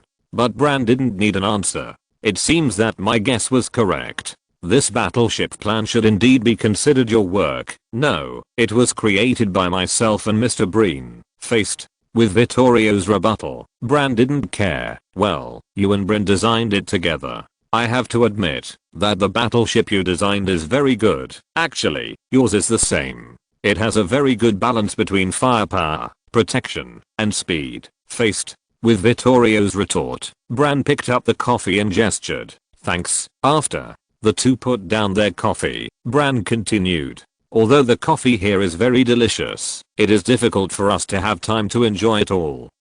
Bertie, let me make a long story short. What do you think about my invitation to come to the Venice shipyard as the chief designer?" Faced with Bran's inquiry, Vittorio did not answer immediately, but asked instead, "I'm sorry, I don't understand something." "Excuse me, you invited me to be the chief designer. What should you do?" Hearing Vittorio's words, Bran laughed loudly. "I thought you asked. Since you asked, I will tell you, and I will step back." "What?" Vittorio was very surprised when faced with Bran's words. "You must know that designer Bran is less than 60 years old. It is the time when he has the energy and experience to produce the most results. Isn't it a joke to retire at this time?" Seeing Vittorio's surprised expression, Bran immediately told the reason. It turned out that half a month ago, Bran, who had been working continuously for more than half a month, suddenly fainted. After being sent to the hospital for treatment, the doctor told him that he had a malignant tumor in his head and that he would have 2 years at most. "If we continue to work at such high intensity, we will have at most half a year left." Faced with such bad news, Bran's first thought was that the news should not be spread, and the second was the issue of his successor. Looking at the current field of Italian warship design, among the young talents who can take over his position, Vittorio is the one he likes best. There are only 3 people who know the news. The first is my wife, the second is manager Bastian Cuny, and you are the third. Facing Bran, who looked calm, Vittorio didn't know what to say. "This is a big deal and I need to think about it." "It doesn't matter, I can wait. But don't keep me waiting too long. I also want to go to Northern Europe with my wife to see the snow. I promised him this on his 50th birthday, and I can't break my promise." He originally planned to get up and leave, but after thinking about it, Vittorio sat down again. "Why did you choose me?" "As far as I know, there are still many talents emerging in the field of Italian warship design, because of your ability." Bran picked up the cup and took a sip of coffee. "Although there are many talents in Italy, I think you are the best one. You should also be responsible for the main design of the Venice level costume tour. It is really a perfect masterpiece. I have not yet figured out the costumes with my old bones. When patrolling, you produced a perfect result." After praising Vittorio, Bran continued, "But one thing I want to tell you is that if you want to design a battleship for the decisive battle, then I'm the best choice at the moment. Although Bryn and I are not very good at dealing with each other, I have to say that the main reason why I can suppress him is to the balance of the battleship is good, but of course his design of the cruiser is far beyond my comparison. Well, in the last words, Bran is still putting gold on his face, and of course he is putting gold on his face because his words are currently recognized by the Italian warship design circle. Bran's battleship design is the best, and Breen's cruiser design is the best. Okay, I'll give you an answer within 3 days. Vittorio dropped these words and left. It doesn't matter, I'm not in a hurry. Chapter 169. A new year, a good start. The spring of 1887 was still a season of recovery, and the warm weather allowed the Italian people to have a very good new year. Well, there is no winter to speak of in the warm Yapping Peninsula. The lowest winter temperature is only 3 to 10 degrees Celsius, which is not cold at all. However, Italy has still entered a new year, and there is a new atmosphere in the new year. As a new atmosphere for the Navy, 3 new battleships have been laid down at the Venice Naval Shipyard in the Andessa shipyard, and construction work has begun. The new battleship has been temporarily designated as the internal number H, and the specific ship number still needs to be determined internally by the Navy. However, this class of battleships can be regarded as a huge breakthrough in the history of battleships. 4 356mm 35x first level main guns and 12 152mm second level main guns build its unparalleled firepower powered by 2 4-cylinder vertical triple expansion steam engines. It has a maximum output of 17,000 horsepower, which allows it to have a maximum speed of 18.6 knots. At the same time, the huge coal-fired reserve design allows it to have a huge range of 45-20 nautical miles/12 knots coupled with a main armor of up to 400mm made of nickel chromium steel. It reaches a standard displacement of 14,900 tons and a huge steel beast with a full load of 16,080 tons. Such a sea beast that can resist, fight and run can be said to be the one that can crush the entire field. Of course, excellent performance also requires funds to back it up. The construction cost is 26.2 million lire, but it is said to be the most expensive warship under construction in the world, and there is nothing higher than it. These 3 battleships also emptied the Navy's pockets, but Admiral Garlock, as the Minister of the Navy, was very satisfied with this, because it was the pride of the Italian Navy. He would come to the 2 major shipyards every now and then to see the construction work of these 3 steel behemoths, which made the shipbuilders of the 2 major shipyards familiar with him. One more thing needs to be said here. For this order of 3 new warships, the Venice Naval Shipyard will be responsible for 1 ship, and the Andrezel Shipyard will be responsible for 2 ships as the more technologically advanced Venetian Naval Shipyard build only 1. Yes, that's right, that's it. So there won't be any commotion at the Venetian Naval Shipyard. At any other time, it would have been a riot, but at this time, the Venice Naval Shipyard could only endure it silently, because they hired Vittorio Cuniberti, a talented designer from the Andessa shipyard, to their shipyard. Naturally, the Venetian shipyard, which was in the wrong, would not say anything at this time. On the contrary, the entire Andessa shipyard was extremely angry. You must know that when Vittorio Cuniberti told Brian that he was going to the Venice shipyard, Brian was so angry that he picked up his pistol and prepared to fight with Brian, who was poaching him. Of course, this matter is also an earth-shaking event for Italian ship designers. After Vittorio Cuniberti went to the Venice shipyard, other shipyards paid close attention to their own designers, especially young and talented designers, who were the key targets of care. And these are not all things about the Navy. Another thing is that the currently inconspicuous Marine Corps has been organized into a brigade. At that time, it was just barely visible. However, under unknown pressure, the Navy began to eagerly prepare for the second. The preparations for the brigade are expected to begin in the second half of the year. The establishment of the 2nd Brigade will then only need to add some ancillary units such as artillery, engineers, logistics, cavalry, etc. Then a division of Marines can be said to have begun to take shape. Of course, this is a matter of the next 2 years.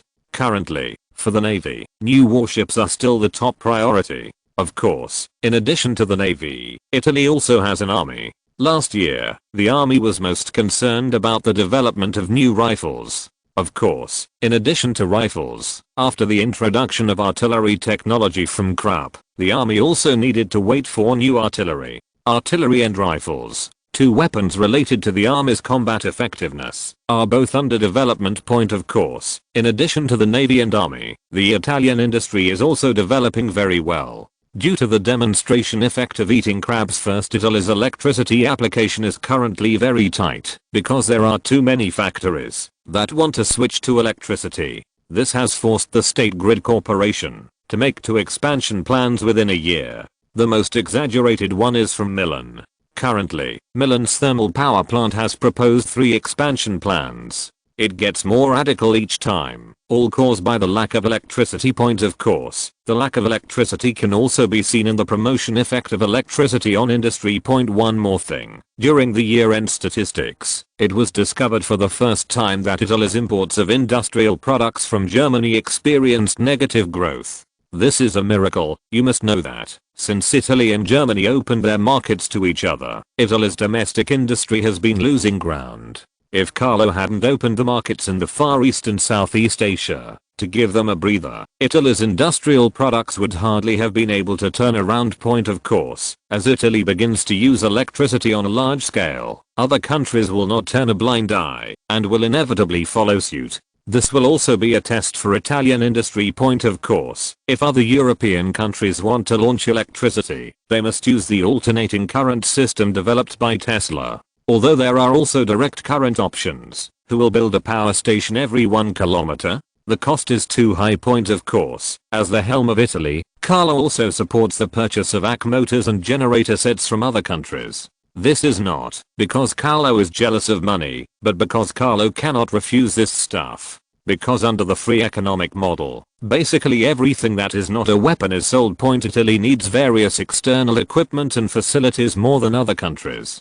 If Italy does not sell AC equipment, then other countries can completely follow suit and also not sell the equipment Italy needs, which will harm Italy even more. Moreover, although the research and development of the AC system is difficult, others can understand it once they see the finished product. Although a patent has been applied for, if Italy sets up obstacles on its own, it cannot blame others for not following the rules. No one in each country is a fool. If you can do the first grade of junior high school, I can do the 15th grade. If there are many rules that do not convince all parties, then it is best not to be careful. This will make you the one who will be hurt the most. As the weakest among the great powers, Italy is of course the beneficiary who needs to maintain this rule. In addition, the 12-hour shift system has quietly emerged in various factories that use electricity. Workers are divided into 2 shifts and take turns to work. The inventor of this system, Bernick, who came from Palermo, has become famous in the country.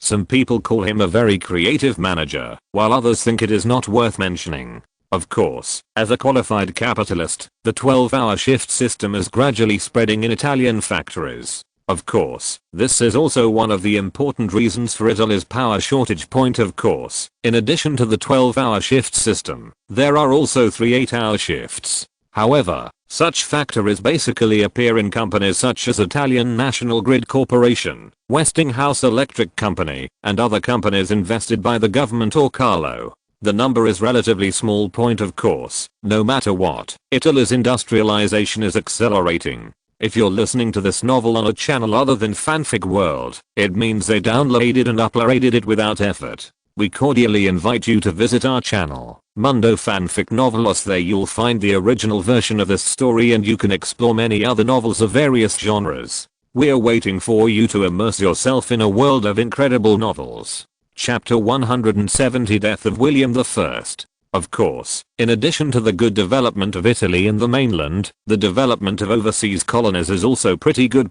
As a newly established East African colony, under the leadership of Governor Antonio, the development momentum was considerable. With the help of East Asian trade lines, Governor Antonio expanded ports in Massawa, Djibouti, and Mogadishu, and built docks to provide convenience for repair and maintenance of passing ships. In addition, necessary food, water, coal and other ship necessities were provided to facilitate the development of East Africa. Able to use trade lines to strengthen themselves. Of course, economic development is not Governor Antonio's main job. In more than a year after taking office, Governor Antonio allowed the indigenous people in East Africa to try his methods. After a series of tactics, the local indigenous tribes became submissive and obedient to the governor. Go east if you are allowed to go, and go west if you are allowed to go west.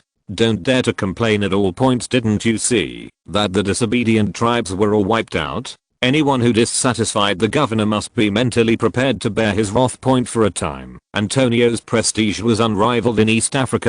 Of course, regardless of the prestige of the East African governor, the Italian government was more concerned about the development of the Lanfang colony. As the richest colony in Lanfang in Italy, its development momentum remains unabated this year. The putting into use of its Pontianak new port has brought its development speed to a new level. Of course, Lanfang himself is not that capable. As the governor, Caroli drew more funds from the Chinese and invested them in the construction of Lanfang Point. The Chinese in Nanyang are basically from the Guangdong and Fujian areas, whether they are close or far apart. As a colony with the most preferential treatment for the Chinese, it allowed Chinese to serve in a series of public positions such as officials, police, etc., which naturally attracted more attention from the Chinese. The principle of the cunning rabbit's 3 acupoints in Nanyang, a place where Chinese people were harvested from time to time. The Lanfang colony did indeed play the role of a safe haven. Therefore, a large part of Chinese capital flows to Lanfang, which also plays a role in promoting Lanfang's economic development. After all, funds cannot just sit there and eat dust, they also need to be invested to make money. Of course, in addition to the above points, what reassures the Chinese is the performance of the Italian government. Compared with several other colonial countries with bad traces, the new Italy has no history of harming the Chinese. This is also very important point. Therefore, the good development of Lanfang is also something that the Italian government is very proud of. After all, the government has not invested much money in this colony, but the harvest is endless. The Italian government wants to give me a dozen of such excellent colonies. Of course, it is not that there are no other voices popping up, such as whether Lanfang colony will increase the amount of money it pays each year. Well, those who make such noises mainly come from the Ministry of Finance, and of course there are some other departments, but the Ministry of Finance is the leader. The reason is very simple, that is, the Italian government is somewhat short of money. As its richest colony, should it contribute more to Italy's finances? Among these voices, the voice that Lanfang should hand over 60 million lire per year is the loudest, and of course the voice of 50 million, 8,000 or even 100 million lire. Of course, no matter how much fiscal revenue Lanfang is asked to hand over, these have not been approved by the Prime Minister, because he knew very well that Governor Caroli of Lanfang had not yet completed the development of Lanfang Point. This is a railway construction plan that calls for connecting Sangkoang to Sanfa from Pontianak, and was sent to the country by Caroli. This made the call for Lanfang to hand over more fiscal revenue even louder. Facing the domestic calls, the Prime Minister felt a little overwhelmed, but don't panic. Someone else took over, that is the king, and then the document was transferred to Carlo. Looking at this railway planning map from Lanfang, Carlo felt that these names easily reminded him of his previous life. Of course, this emotion only lasted 3 seconds for him and ended. And then he resumed his identity as the King of Italy. In this railway planning map, Caroli, as the governor, also thoughtfully wrote an explanation. At present, the most important development in Lanfang is to connect the Chinese colonies north of Pontianak, which can promote the accelerated development of the area. Of course, the small piece of Lanfang colonial territory from Pontianak to the north is indeed somewhat inconspicuous, but this is currently the best developed area in Lanfang. At present, capital from all parties is basically pouring into this area. In addition, some bold people have invested funds in the middle and upper reaches of Peng Gang River. They hire people to develop forest resources, then organize the land, and plant various tropical cash crops. However, such a development cycle is too long, and only those with strong funds dare to do this. Of course, in addition to Peng Gang, many people also went to Pengdu, Palong and other less developed places in the south of Lanfang, trying to seize the opportunity. Of course, there are only a few such people, because the risk is too great. They may get rich overnight, or lose everything point this time. In addition to wanting to continue building the railway, Governor Caroli actually had another reason, which was also the main factor why the Prime Minister felt that he could not bear it anymore point. That is why Caroli wants to reduce the current annual financial contribution of 30 million lire to 20 million lire in the next 5 years of course.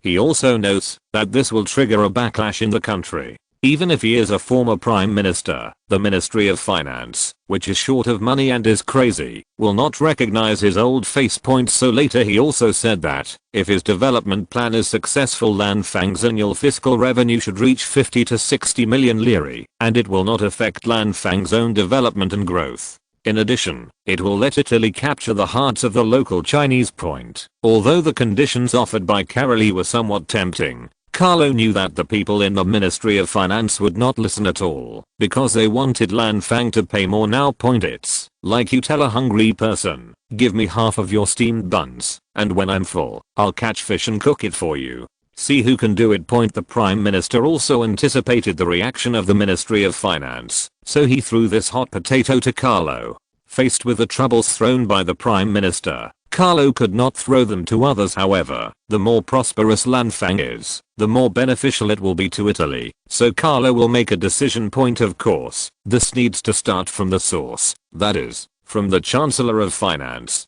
Of course, it is not impossible to directly order the Chancellor of Finance to accept it, but this will cause dissatisfaction, so Carlo needs another method. After thinking for a while, Carlo rang the bell. Your Majesty, what are your orders? An attendant came in and asked with his head down. Ask, Your Excellency Tegula to come to the palace for me tomorrow. As you command, Your Majesty. When the attendant was about to exit, there was a sound of rapid footsteps, which aroused Carlo's idea. I saw the captain of the bodyguard, Baron Filmaki, hurried in. What's the matter, captain of the guard? Facing the captain of the guard who rushed in. Although Carlo looked calm, his strong hand grabbing the armrest of the chair betrayed him. Because he knew that it must be very urgent for the captain of the guard to disregard etiquette so much, and he hoped it was not bad news. Facing Carlo's inquiry, the captain of the guard immediately spoke. Your Majesty, we just received news from Berlin that Kaiser Wilhelm I has passed away. What? Chapter 171 Second Visit to Germany. Carlo was indeed shocked by the news brought by the captain of the guard, because he really didn't know the time of Kaiser Wilhelm I's death.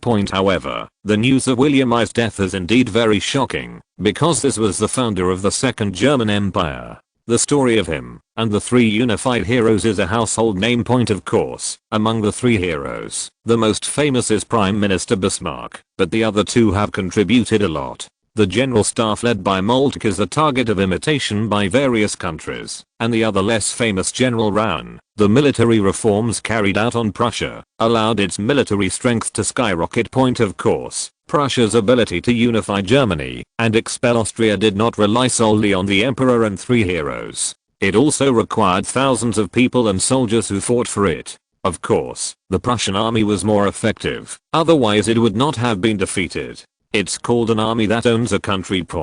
But it is too late to say this now. The death of William I also represents the withdrawal of the older generation of politicians. In any case, once the emperor has won court, this statement is not only valid for China, but also for other countries. Although the sad Germans do not know this at present, Carlo, as an outsider, knows very well. Of course, he also knew about the 100-day Emperor Frederick III, who was misdiagnosed by quack doctors. It was a pity that this emperor died. However, Carlo has no intention of changing his trajectory. The reason is simple. If it changes, then the historical trajectory he grasps will inevitably change. Although his appearance has changed the historical trajectory, this impact is currently only reflected in Italy. The situation in Europe has not changed much, and Carlo can still control it. In addition, at this time, Frederick III, who was about to succeed to the throne, could no longer speak because his trachea was cut open and a silver ventilation tube was inserted.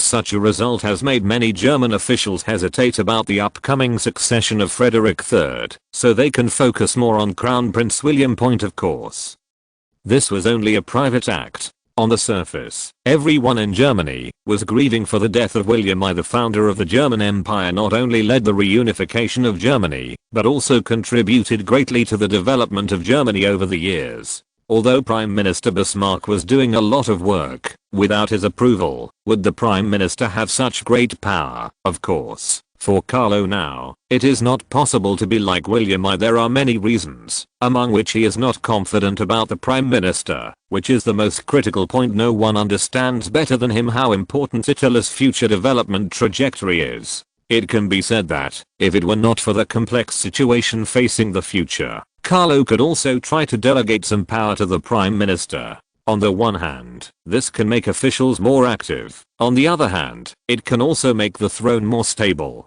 After all, power also represents responsibility. Absolute power represents, and Carlo also bears all responsibilities on his shoulders. But it is a pity that Carlo does not have that kind of trustworthy Prime Minister now, and the same is true of the current Prime Minister. Desperate is now, facing the news of the death of Kaiser Wilhelm I. Carlo thought for a while and then ordered, "Send in the Prime Minister immediately. I have work to do for him." Yes, Carlo had already thought about it, and he wanted to attend the funeral of Kaiser Wilhelm I in person. On the one hand, it is out of respect for Germany as an ally. After all, the king is much more important than the Prime Minister. On the other hand, it was also to establish a good relationship with William II, who was promoted to Crown Prince. At present, the correspondence between Carlo and William II is quite good, basically reaching the point where one letter is written once a week. But the last time we met was 5 years ago.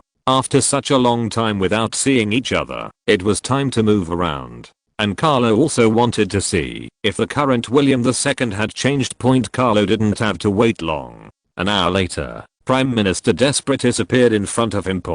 As soon as they met, Carlo started talking before the Prime Minister could take a breath. "Prime Minister, have you received the news of the death of Kaiser Wilhelm I?" Faced with Carlo's question, Prime Minister Desperate nodded and answered, "I found out more than 40 minutes ago that this was a big deal." After seeing that the Prime Minister knew about it, Carlo directly stated his intentions. "This time to see the Kaiser's funeral and the new emperor's enthronement. I will lead the team there." It was obvious that what Carlo meant was that the Prime Minister stayed faced with the arrangement. In Carlo's words, Prime Minister Desperate agreed without thinking. "Okay, Your Majesty, it is simply impossible that the Prime Minister did not want to represent Italy at the Kaiser's funeral. But since the king has gone, it makes sense for him to stay and guard the house. Of course, Carlo doesn't just instruct people, he will also finish the previous work. In addition, I will approve Governor Carol's decision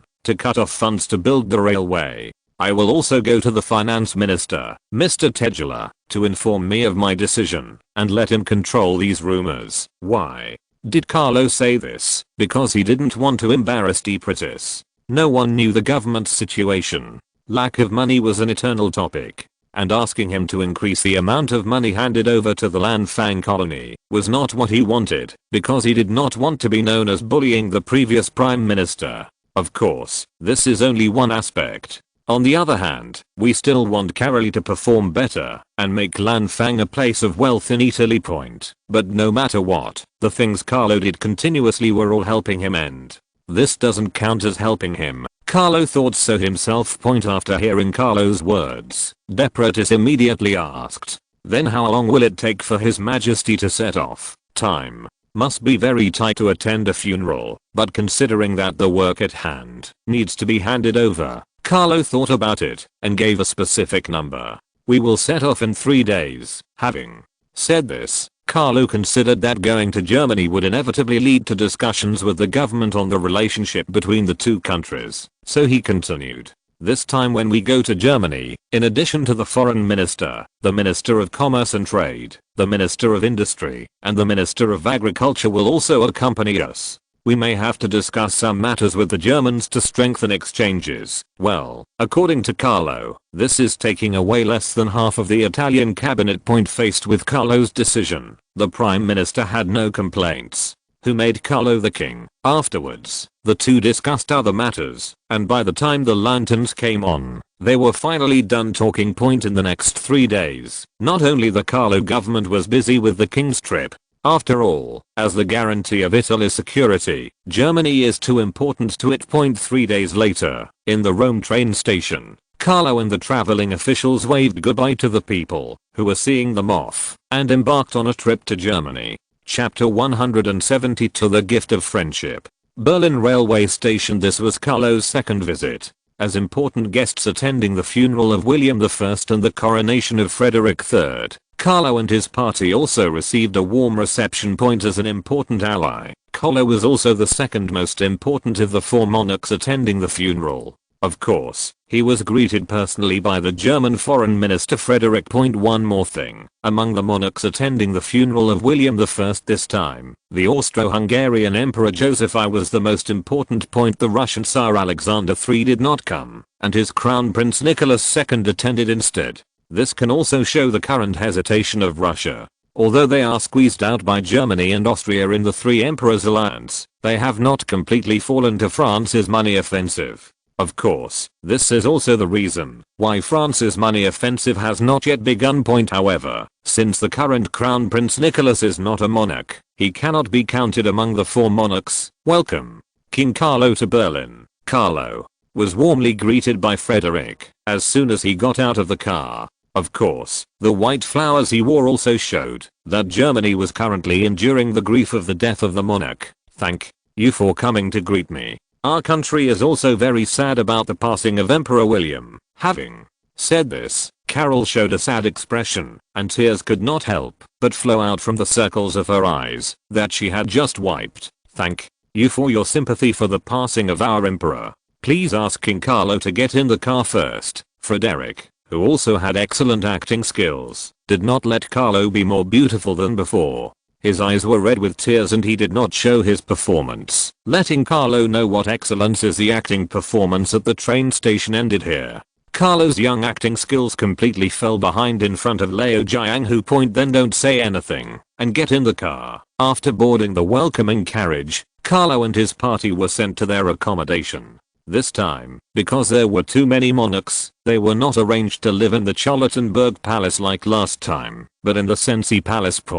After sending Carlo and his party here, Foreign Secretary Frederick said, King Carlo, if you need anything, please inform Chief Justrum. I won't disturb you, because I have something else to do. Facing the German foreign minister, who was eager to leave, Carlo also understood very well, because he needed to receive too many people, and being able to send them here in person was for the sake of Germany's allies. After Frederick left, Carlo and his party prepared to take a rest. After all, they were a little tired after taking the train for such a long time. Of course, Carlo is young and in good health and does not need much rest, but that is something that needs to be considered for ministers in their 50s and 60s. Of course, Carlo would not be fine if he did not rest. He knew very clearly the purpose of coming to Berlin this time, so he prepared a special gift for his friend William II. So where is Carlo's friend? William II, who is about to become the crown prince, is discussing a very important matter with the prime minister and other important ministers in the palace. That was the question of how his father, Frederick III, should succeed to the throne after his grandfather's funeral. Since Frederick III's trachea was cut open, he was unable to speak, so he usually communicated with others by writing. And the new emperor ascended the throne and communicated by handwriting in the presence of everyone. This will make the new German emperor an object of entertainment. This situation is certainly something that no one here wants to see, and they are gathered here just to solve this problem. Of course, the government came up with a compromise, which was to let William II, as the heir, speak the oath for the emperor. William did not resist the measures proposed by the government, but he needed to discuss the details. To avoid embarrassing mistakes, the discussion lasted for a while until the sun went down, and then William II and the ministers came out of the room. William II, who walked out of the room, asked the attendant who appeared next to him, "What else needs to be done next, Your Highness? The King of Italy has led a team to Berlin and needs you to pay a visit." What the attendant said was completely nonsense. Carlo had sent a telegram to William II before he came. For this reason, William II put down other things and specially spared time in the evening to join friendship student, to promote relationships with his friends. The attendant's words were not meant for William to hear, but for the Prime Minister and others on the side. Go ahead, Your Majesty. Italy is our country's ally no matter what. Promoting the relationship between the two countries is good for the empire. Following Prime Minister Bismarck's words, William II spoke to the attendants beside him. Prepare the carriage, I need to meet the King of Italy. An hour later, the West Palace of Sancy was brightly lit, and the good friends finally met. Carlo, long time no see. William, I haven't seen you in the past few years and you are a father of 4. Having said this, I have to admit that his wife, Princess Augusta Victoria, is really fertile. Point of course, when it comes to politeness, the two of them quickly stopped talking. Carlo signaled to an attendant and said, William, in addition to attending the funeral and the coronation ceremony of your father Frederick, the main reason for coming here this time is that I haven't seen you for a long time. I miss you as a friend very much. As a friend, I have a small gift for you. Carlo's words made William curious. He didn't know what Carlo wanted to give him. What are you planning to give me? Make it so mysterious. Don't worry, you'll see it soon. As Carlo finished speaking, 2 attendants came in carrying something covered with a cloth. Facing Carlo's mysterious gift, William's curiosity was aroused. As a well-educated royal heir, he stopped asking and quietly waited for the results to be released. Snap, the thing is very heavy. You can tell from the sound of putting it down. After the attendant put down the things, Carlo revealed the mystery himself. A model of a warship that he had never seen before appeared in front of William II. William has seen many warship models. In his private collection, he has more than a dozen such models, ranging from sailing battleships to the latest German ironclads. But this one is special because it is completely different from current warships. Which country's warship is this? Why haven't I seen it before? Facing William II's inquiry, Carlo immediately spoke. This is our country's latest warship. It is still being built in the shipyard and has not yet been launched. The model is built in accordance with the construction drawings and is scaled down to 100:1. Carlo's words made William II immediately interested. He looked around the model and asked about the ship's data point. Although this should be kept secret for his own purposes, Carlo did not hesitate to inform William II of the data of the new H-type warships still under construction in the shipyard. The data reported by Carlo made William II's eyes shine. The full load displacement of up to 16,000 tons, powerful firepower, thick armor, and speed comparable to that of a fast cruiser all show the power of this battleship. What a shame, the German Navy doesn't even have a 10,000-ton warship. Doesn't this put him in shame? As a loyal executor of Mahon's theory of sea power, everyone knows that William II longed for the sea. Carlo's gift was simply seducing a starving man with food. Thank you. I like your gift so much. Facing the excited William II, Carlo smiled like a fox stealing a chicken. We are good friends, and good friends should share happiness. Chapter 173. Crack. William I's funeral was a grand one, with hundreds of thousands of people witnessing it. White roses surrounded the coffin, symbolizing good wishes for the deceased William I. The long farewell procession had no end, but Carlo, the King of Italy, was placed at the front of the procession, only one lower than the Austro-Hungarian Emperor Joseph I. Behind him was King Carlo of Romania, and finally it was King William III of the Netherlands. Among the 4 kings, Carlo was the most out of place, and had less communication with the other 3 kings. In fact, you don't need to think about it to know that the 3 youngest are in their 50s and 60s, so it is strange that they can chat with Carlo, a young man in his early 20s. Of course, it's not like we haven't talked before, but usually it's limited to simple hello and other exchanges. Among them, Emperor Joseph, the Emperor of Austria-Hungary, talked more with Carlo. After all, they were allies. In addition, I would like to say that the relationship between Italy and Austria-Hungary is currently at its best. In terms of levels, the relationship has changed from hostility to indifference. This is a huge improvement. Unable to talk to the 3 elderly monarchs, Carlo would naturally choose someone of similar age to talk to him. because Wilhelm II had many things to do, except for Carlo's one visit. When he arrived in Berlin, he never came again. However, instead, a naval colonel named Tirpitz was sent to communicate with Carlo. Carlo did not look down on the other party because of his low position and military rank. Instead, he was very friendly and exchanged naval experience with him. That's right, it's the father of the High Seas Fleet, the eternal Tirpitz. Otherwise Carlo would bother with such a small naval captain, knowing that he was very pressed for time. At this time, Tirpitz had not yet formulated his theory of the existence of the fleet.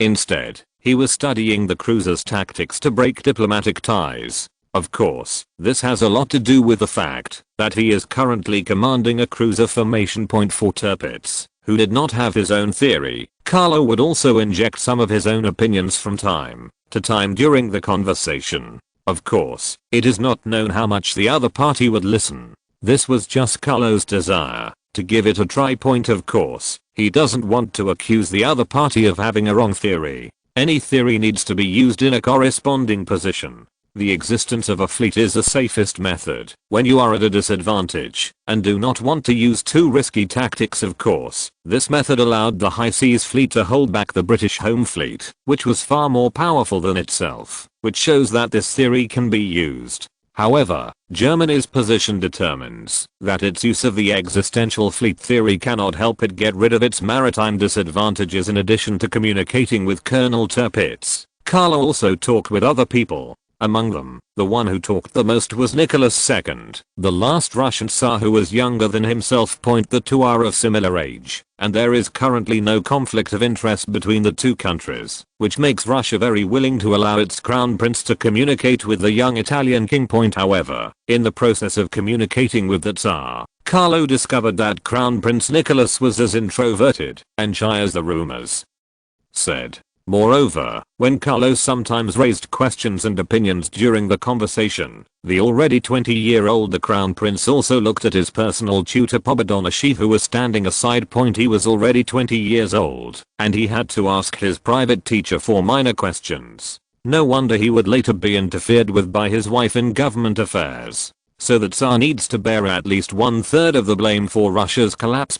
In addition to communicating more with Colonel Tirpitz and Crown Prince Nicholas, Carlo also had contact with other people. Among them are the second-generation head of Krupp, Friedrich Alfred Krupp, commonly known as Little Krupp, and Werner, the head of Siemens in Germany. Siemens, this time the famous scientist and businessman, has not yet been awarded the title of nobility, so he cannot add Feng as a middle character yet. Of course, in addition to these two, Carlo also met with many other famous company leaders. The reason why Carlo was so eager to meet these people can be guessed by everyone. That's right, they are just trying to acquire some technologies. Of course, Carlo has no unreasonable thoughts about the core technologies that he is determined not to sell, mainly because the cost is too high and he dare not act recklessly. As for the technology that could be sold or not, Carlo wanted to fight for it.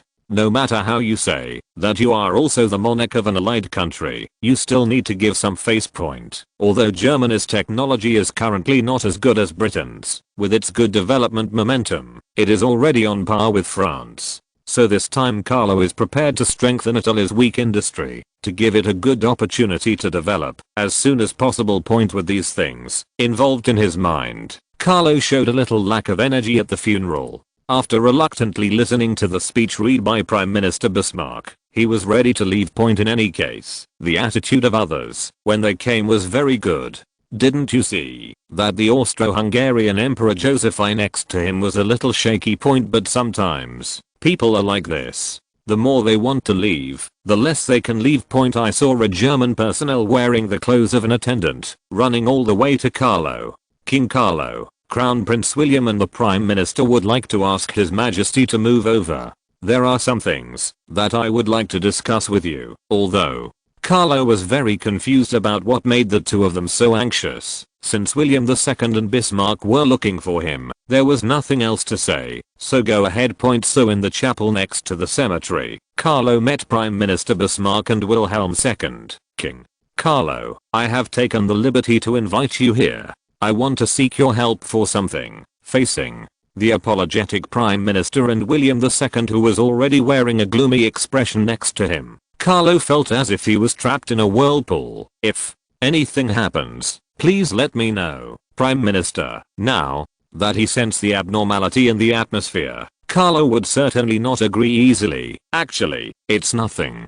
Can you tell me the cost of the model ship given to the Crown Prince, and the subsequent maintenance costs?" Bismarck's words coupled with William II's expression. Carlo already knew everything. "This model is our country's latest warship. There are currently 3 ships under construction in our country. The shipyard's quotation for the Chinese Navy is 26.2 million lire. According to the Navy's own estimates, the annual cost of this warship will reach about 3 million lire." After Carlo finished speaking, Bismarck turned to William II and said, "Your Highness William, you have also heard that the construction cost of such a battleship is enough for us to form another half division. If other supporting ships are added, then the cost of 2 divisions will be used to build such a battleship. This is a bit too early for our country at present." While Bismarck was talking, Carlo had quietly left. This was not really because he was cheating on Crown Prince William, but because he didn't expect this person to be so impatient. When the two were chatting happily, William II did not ask the price, and Carlo forgot about it.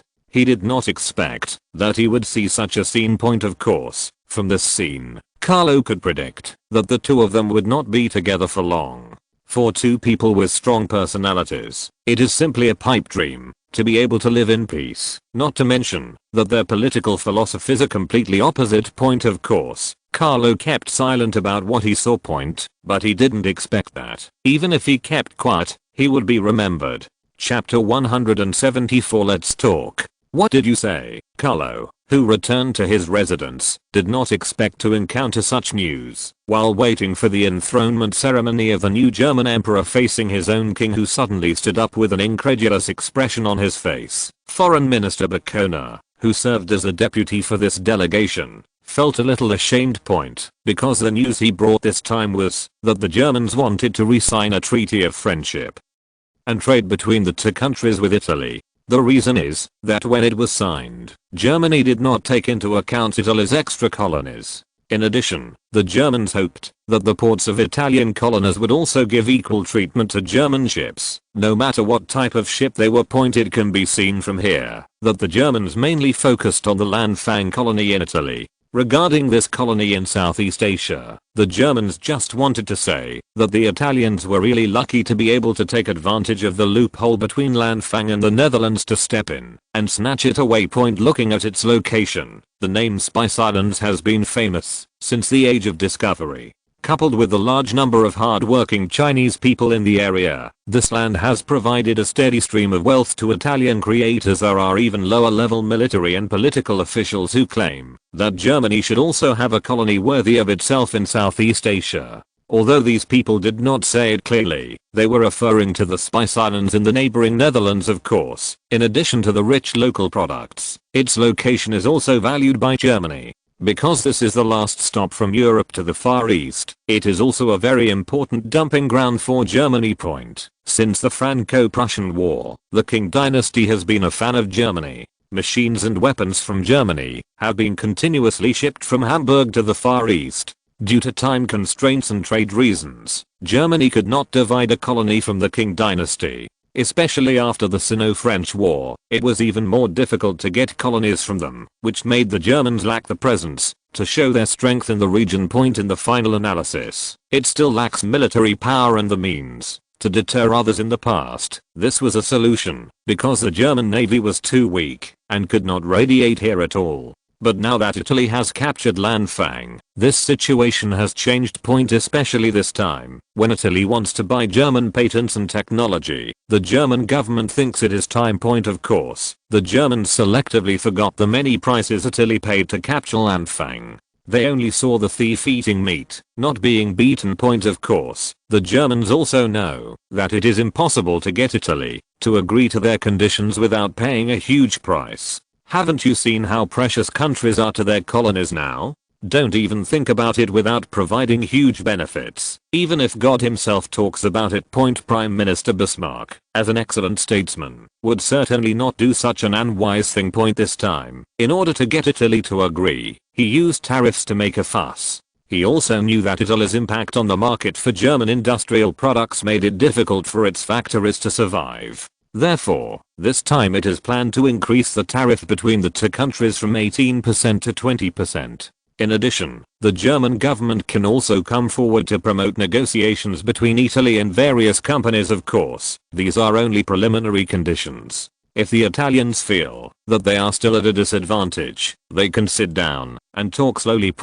When Carlo listened to the conditions stated by Foreign Minister Boccona, he fell silent. This was not because he recognized the conditions given by Bismarck, but because of the faint warning in his words. When promoting negotiations, should we talk about success or failure? It seems that the iron-blooded Prime Minister has defeated us this time. After pondering for a while, Carlo spoke out his judgment, and the ministers present looked at Carlo's words with their eyes, nose, and heart, as if they were in trance. Of course he knew why these ministers didn't speak up, because this matter was not very honorable, so in order to avoid possible trouble in the future, it was more wrong to say more, less wrong to say less, and there was nothing wrong not to say anything. But it is a pity that Carlo does not understand their thoughts, or is not satisfied with their attitude. Your Excellency Stam, please tell me what you think of the Germans' request this time. Well, Carlo started to name names one by one, and the first one he called was the Minister of Industry. When Carlo called his name, Stam secretly cried out in pain, but then he spoke. Your Majesty, I think the Germans' conditions are completely inconsistent with our country's interests, but considering the relationship between its allies, I think we should sit down and talk. Okay, regardless of the righteous words spoken by the Minister of Industry, the core meaning is to talk to the Germans. In layman's terms, it means, buddy, the price is too low, we need to pay more. With the industry secretary setting an example, it will be much easier for others. As Carlo called the names one by one, they all spoke righteous words, as if they were possessed by the Minister of Industry, but in the end they still meant talking. Carlo had nothing more to say about his cabinet ministers. Of course, he also means to talk about it first, because Italy currently cannot lack Germany as an ally. No matter from which point of view, Italy's benefits from alliance with Germany are greater than those of Germany. With Germany as an ally, Italy is no longer an orphan in Europe. At the same time, when there are disputes with other countries, we will no longer be isolated and helpless. Of course, no matter how important these are, they are not as important as a subsequent Ottoman war. No matter how you say the battle against the Ottomans, it is a major event that affects the situation in Europe. Carlo must be cautious, and more cautious. Didn't you see the Bulgarian crisis that just ended? It almost caused Germany, Austria, and Russia to fall out on the spot. This is one of the reasons why Russia only sent the crown prince. Just because Bulgaria, with the secret instigation of Austria-Hungary, annexed the eastern Rumelia region, Russia became furious, because this made Bulgaria no longer under its control. So in anger, Russia turned to support Seville, wanting to give Bulgaria some color and let it know that, if it changed its court, it would be dealt with. So the Seville War broke out, 1885 to 86. However, it is a pity that the civilians who acted as cavaliers this time were no match for the Bulgarians, and failed to meet Big Brother's expectations. After the Bulgarians won, Austria and Britain, who were supporting them, immediately came out to support them, leaving Russia to swallow this bitter pill. Of course, the Bulgarians did not achieve the basic unification of the country in such a smooth way. Bulgaria had a different king, and the losses were not small. Of course, Italy is not a small country like Bulgaria that can only become a chess piece. Although Italy is a little weaker, it can still become a chess player by force. Therefore, if you want to become a chess player, support from Germany is essential. Carlo understood this truth and said something casually afterwards. Then let's talk. I wrote the wrong chapter number. This is chapter 172. Chapter 175. Romanian oil. Carlo did not participate in the next negotiation, because this kind of thing requires professional negotiation skills. Isn't this difficult for him? Besides, this kind of thing is not a glorious thing. Why would Carlo get involved? But having said that, in the final analysis, this negotiation still depends on the price Germany is willing to pay. Of course, no matter what the final negotiation is, Italy will accept it. Although Carlo was not involved in the negotiations, it did not mean that he had nothing to do. Taking advantage of this period, Carlo allowed the German people to feel the charm of the Italian king. Of course, this also has a lot to do with his age and appearance. People are all visual animals, of course. This also needs to be supported by peers. The other three monarchs are much older, so how can they compare with Carlo? The only Russian crown prince who could compete in terms of family, appearance, etc., Nicholas, the Russian crown prince, rarely appeared in public due to his personality, so Carlo, who frequently showed his face, seemed familiar to the German people.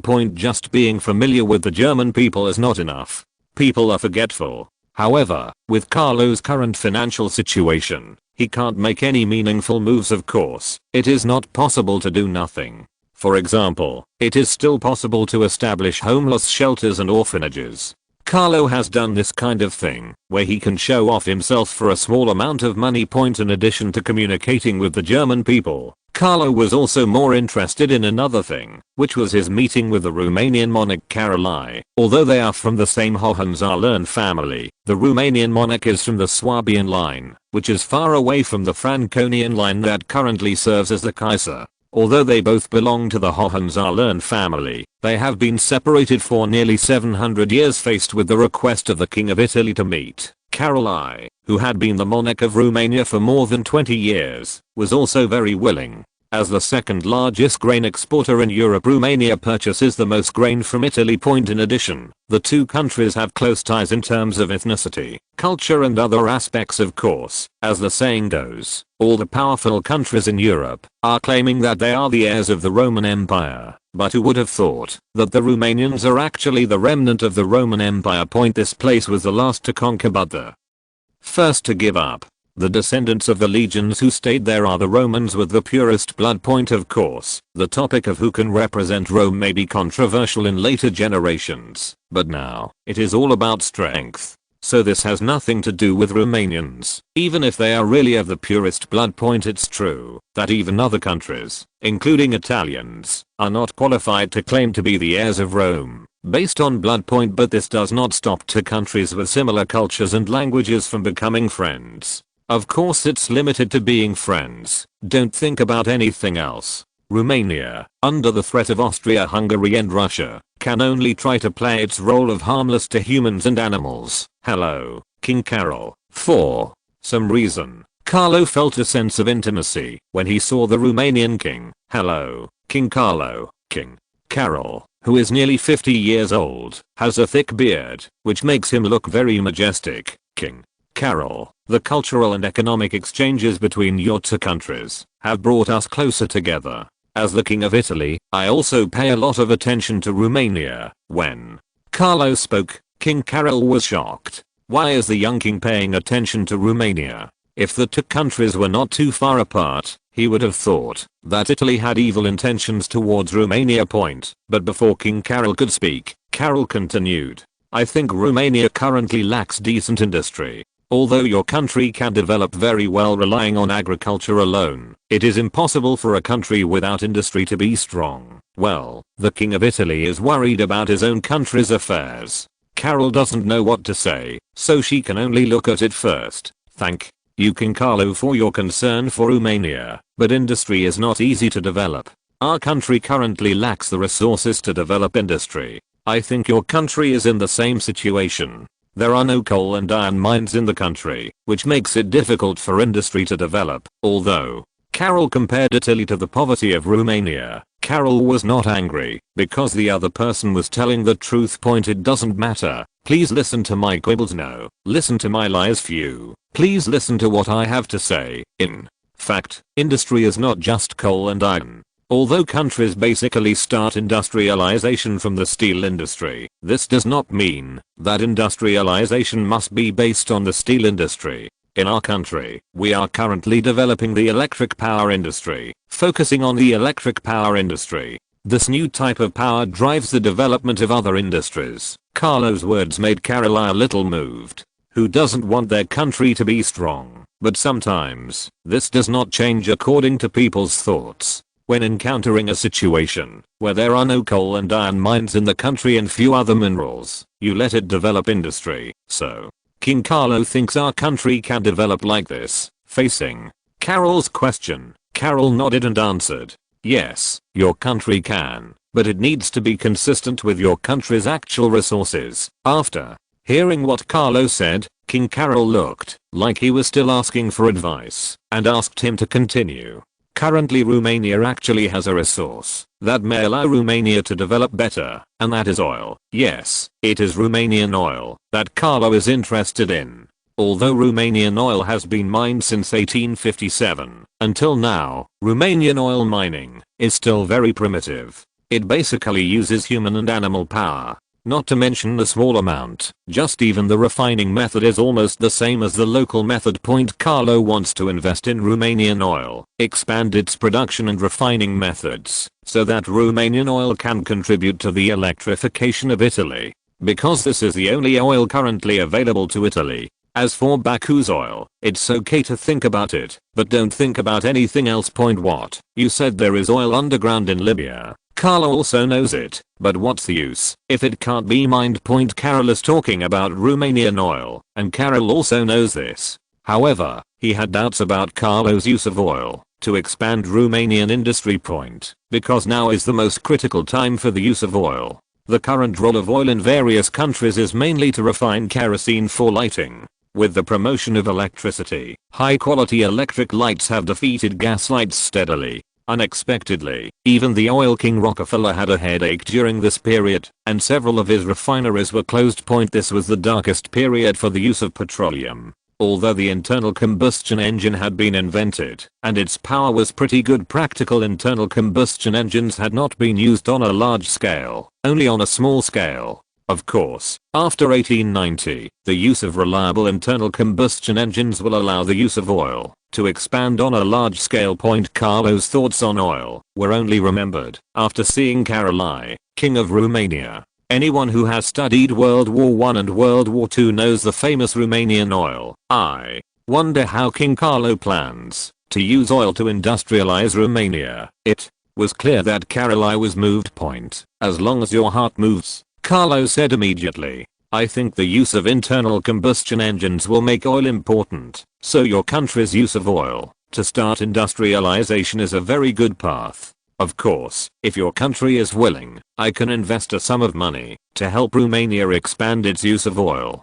Carlo talks about help, but the real investment must be counted as shares. Of course, King Carol also knows this. As for King Carol, after listening to Carol's suggestion, he did it alone. Someone with this idea cannot be a king, since King Carlo is interested, and our country is very willing to accept it. I wonder how much money you plan to invest. Carlo stretched out 4 fingers and said, 40 million liras. There is one more chapter. 2 chapters today. I will go to bed after typing them out. End of this chapter. Thank you very much for reaching the end. Don't forget to like. Looking for more exclusive content and immediate access? Subscribe to our Patreon. Remember, every like, subscription, or donation encourages us to continue. Thanks to everyone. See you in the next video.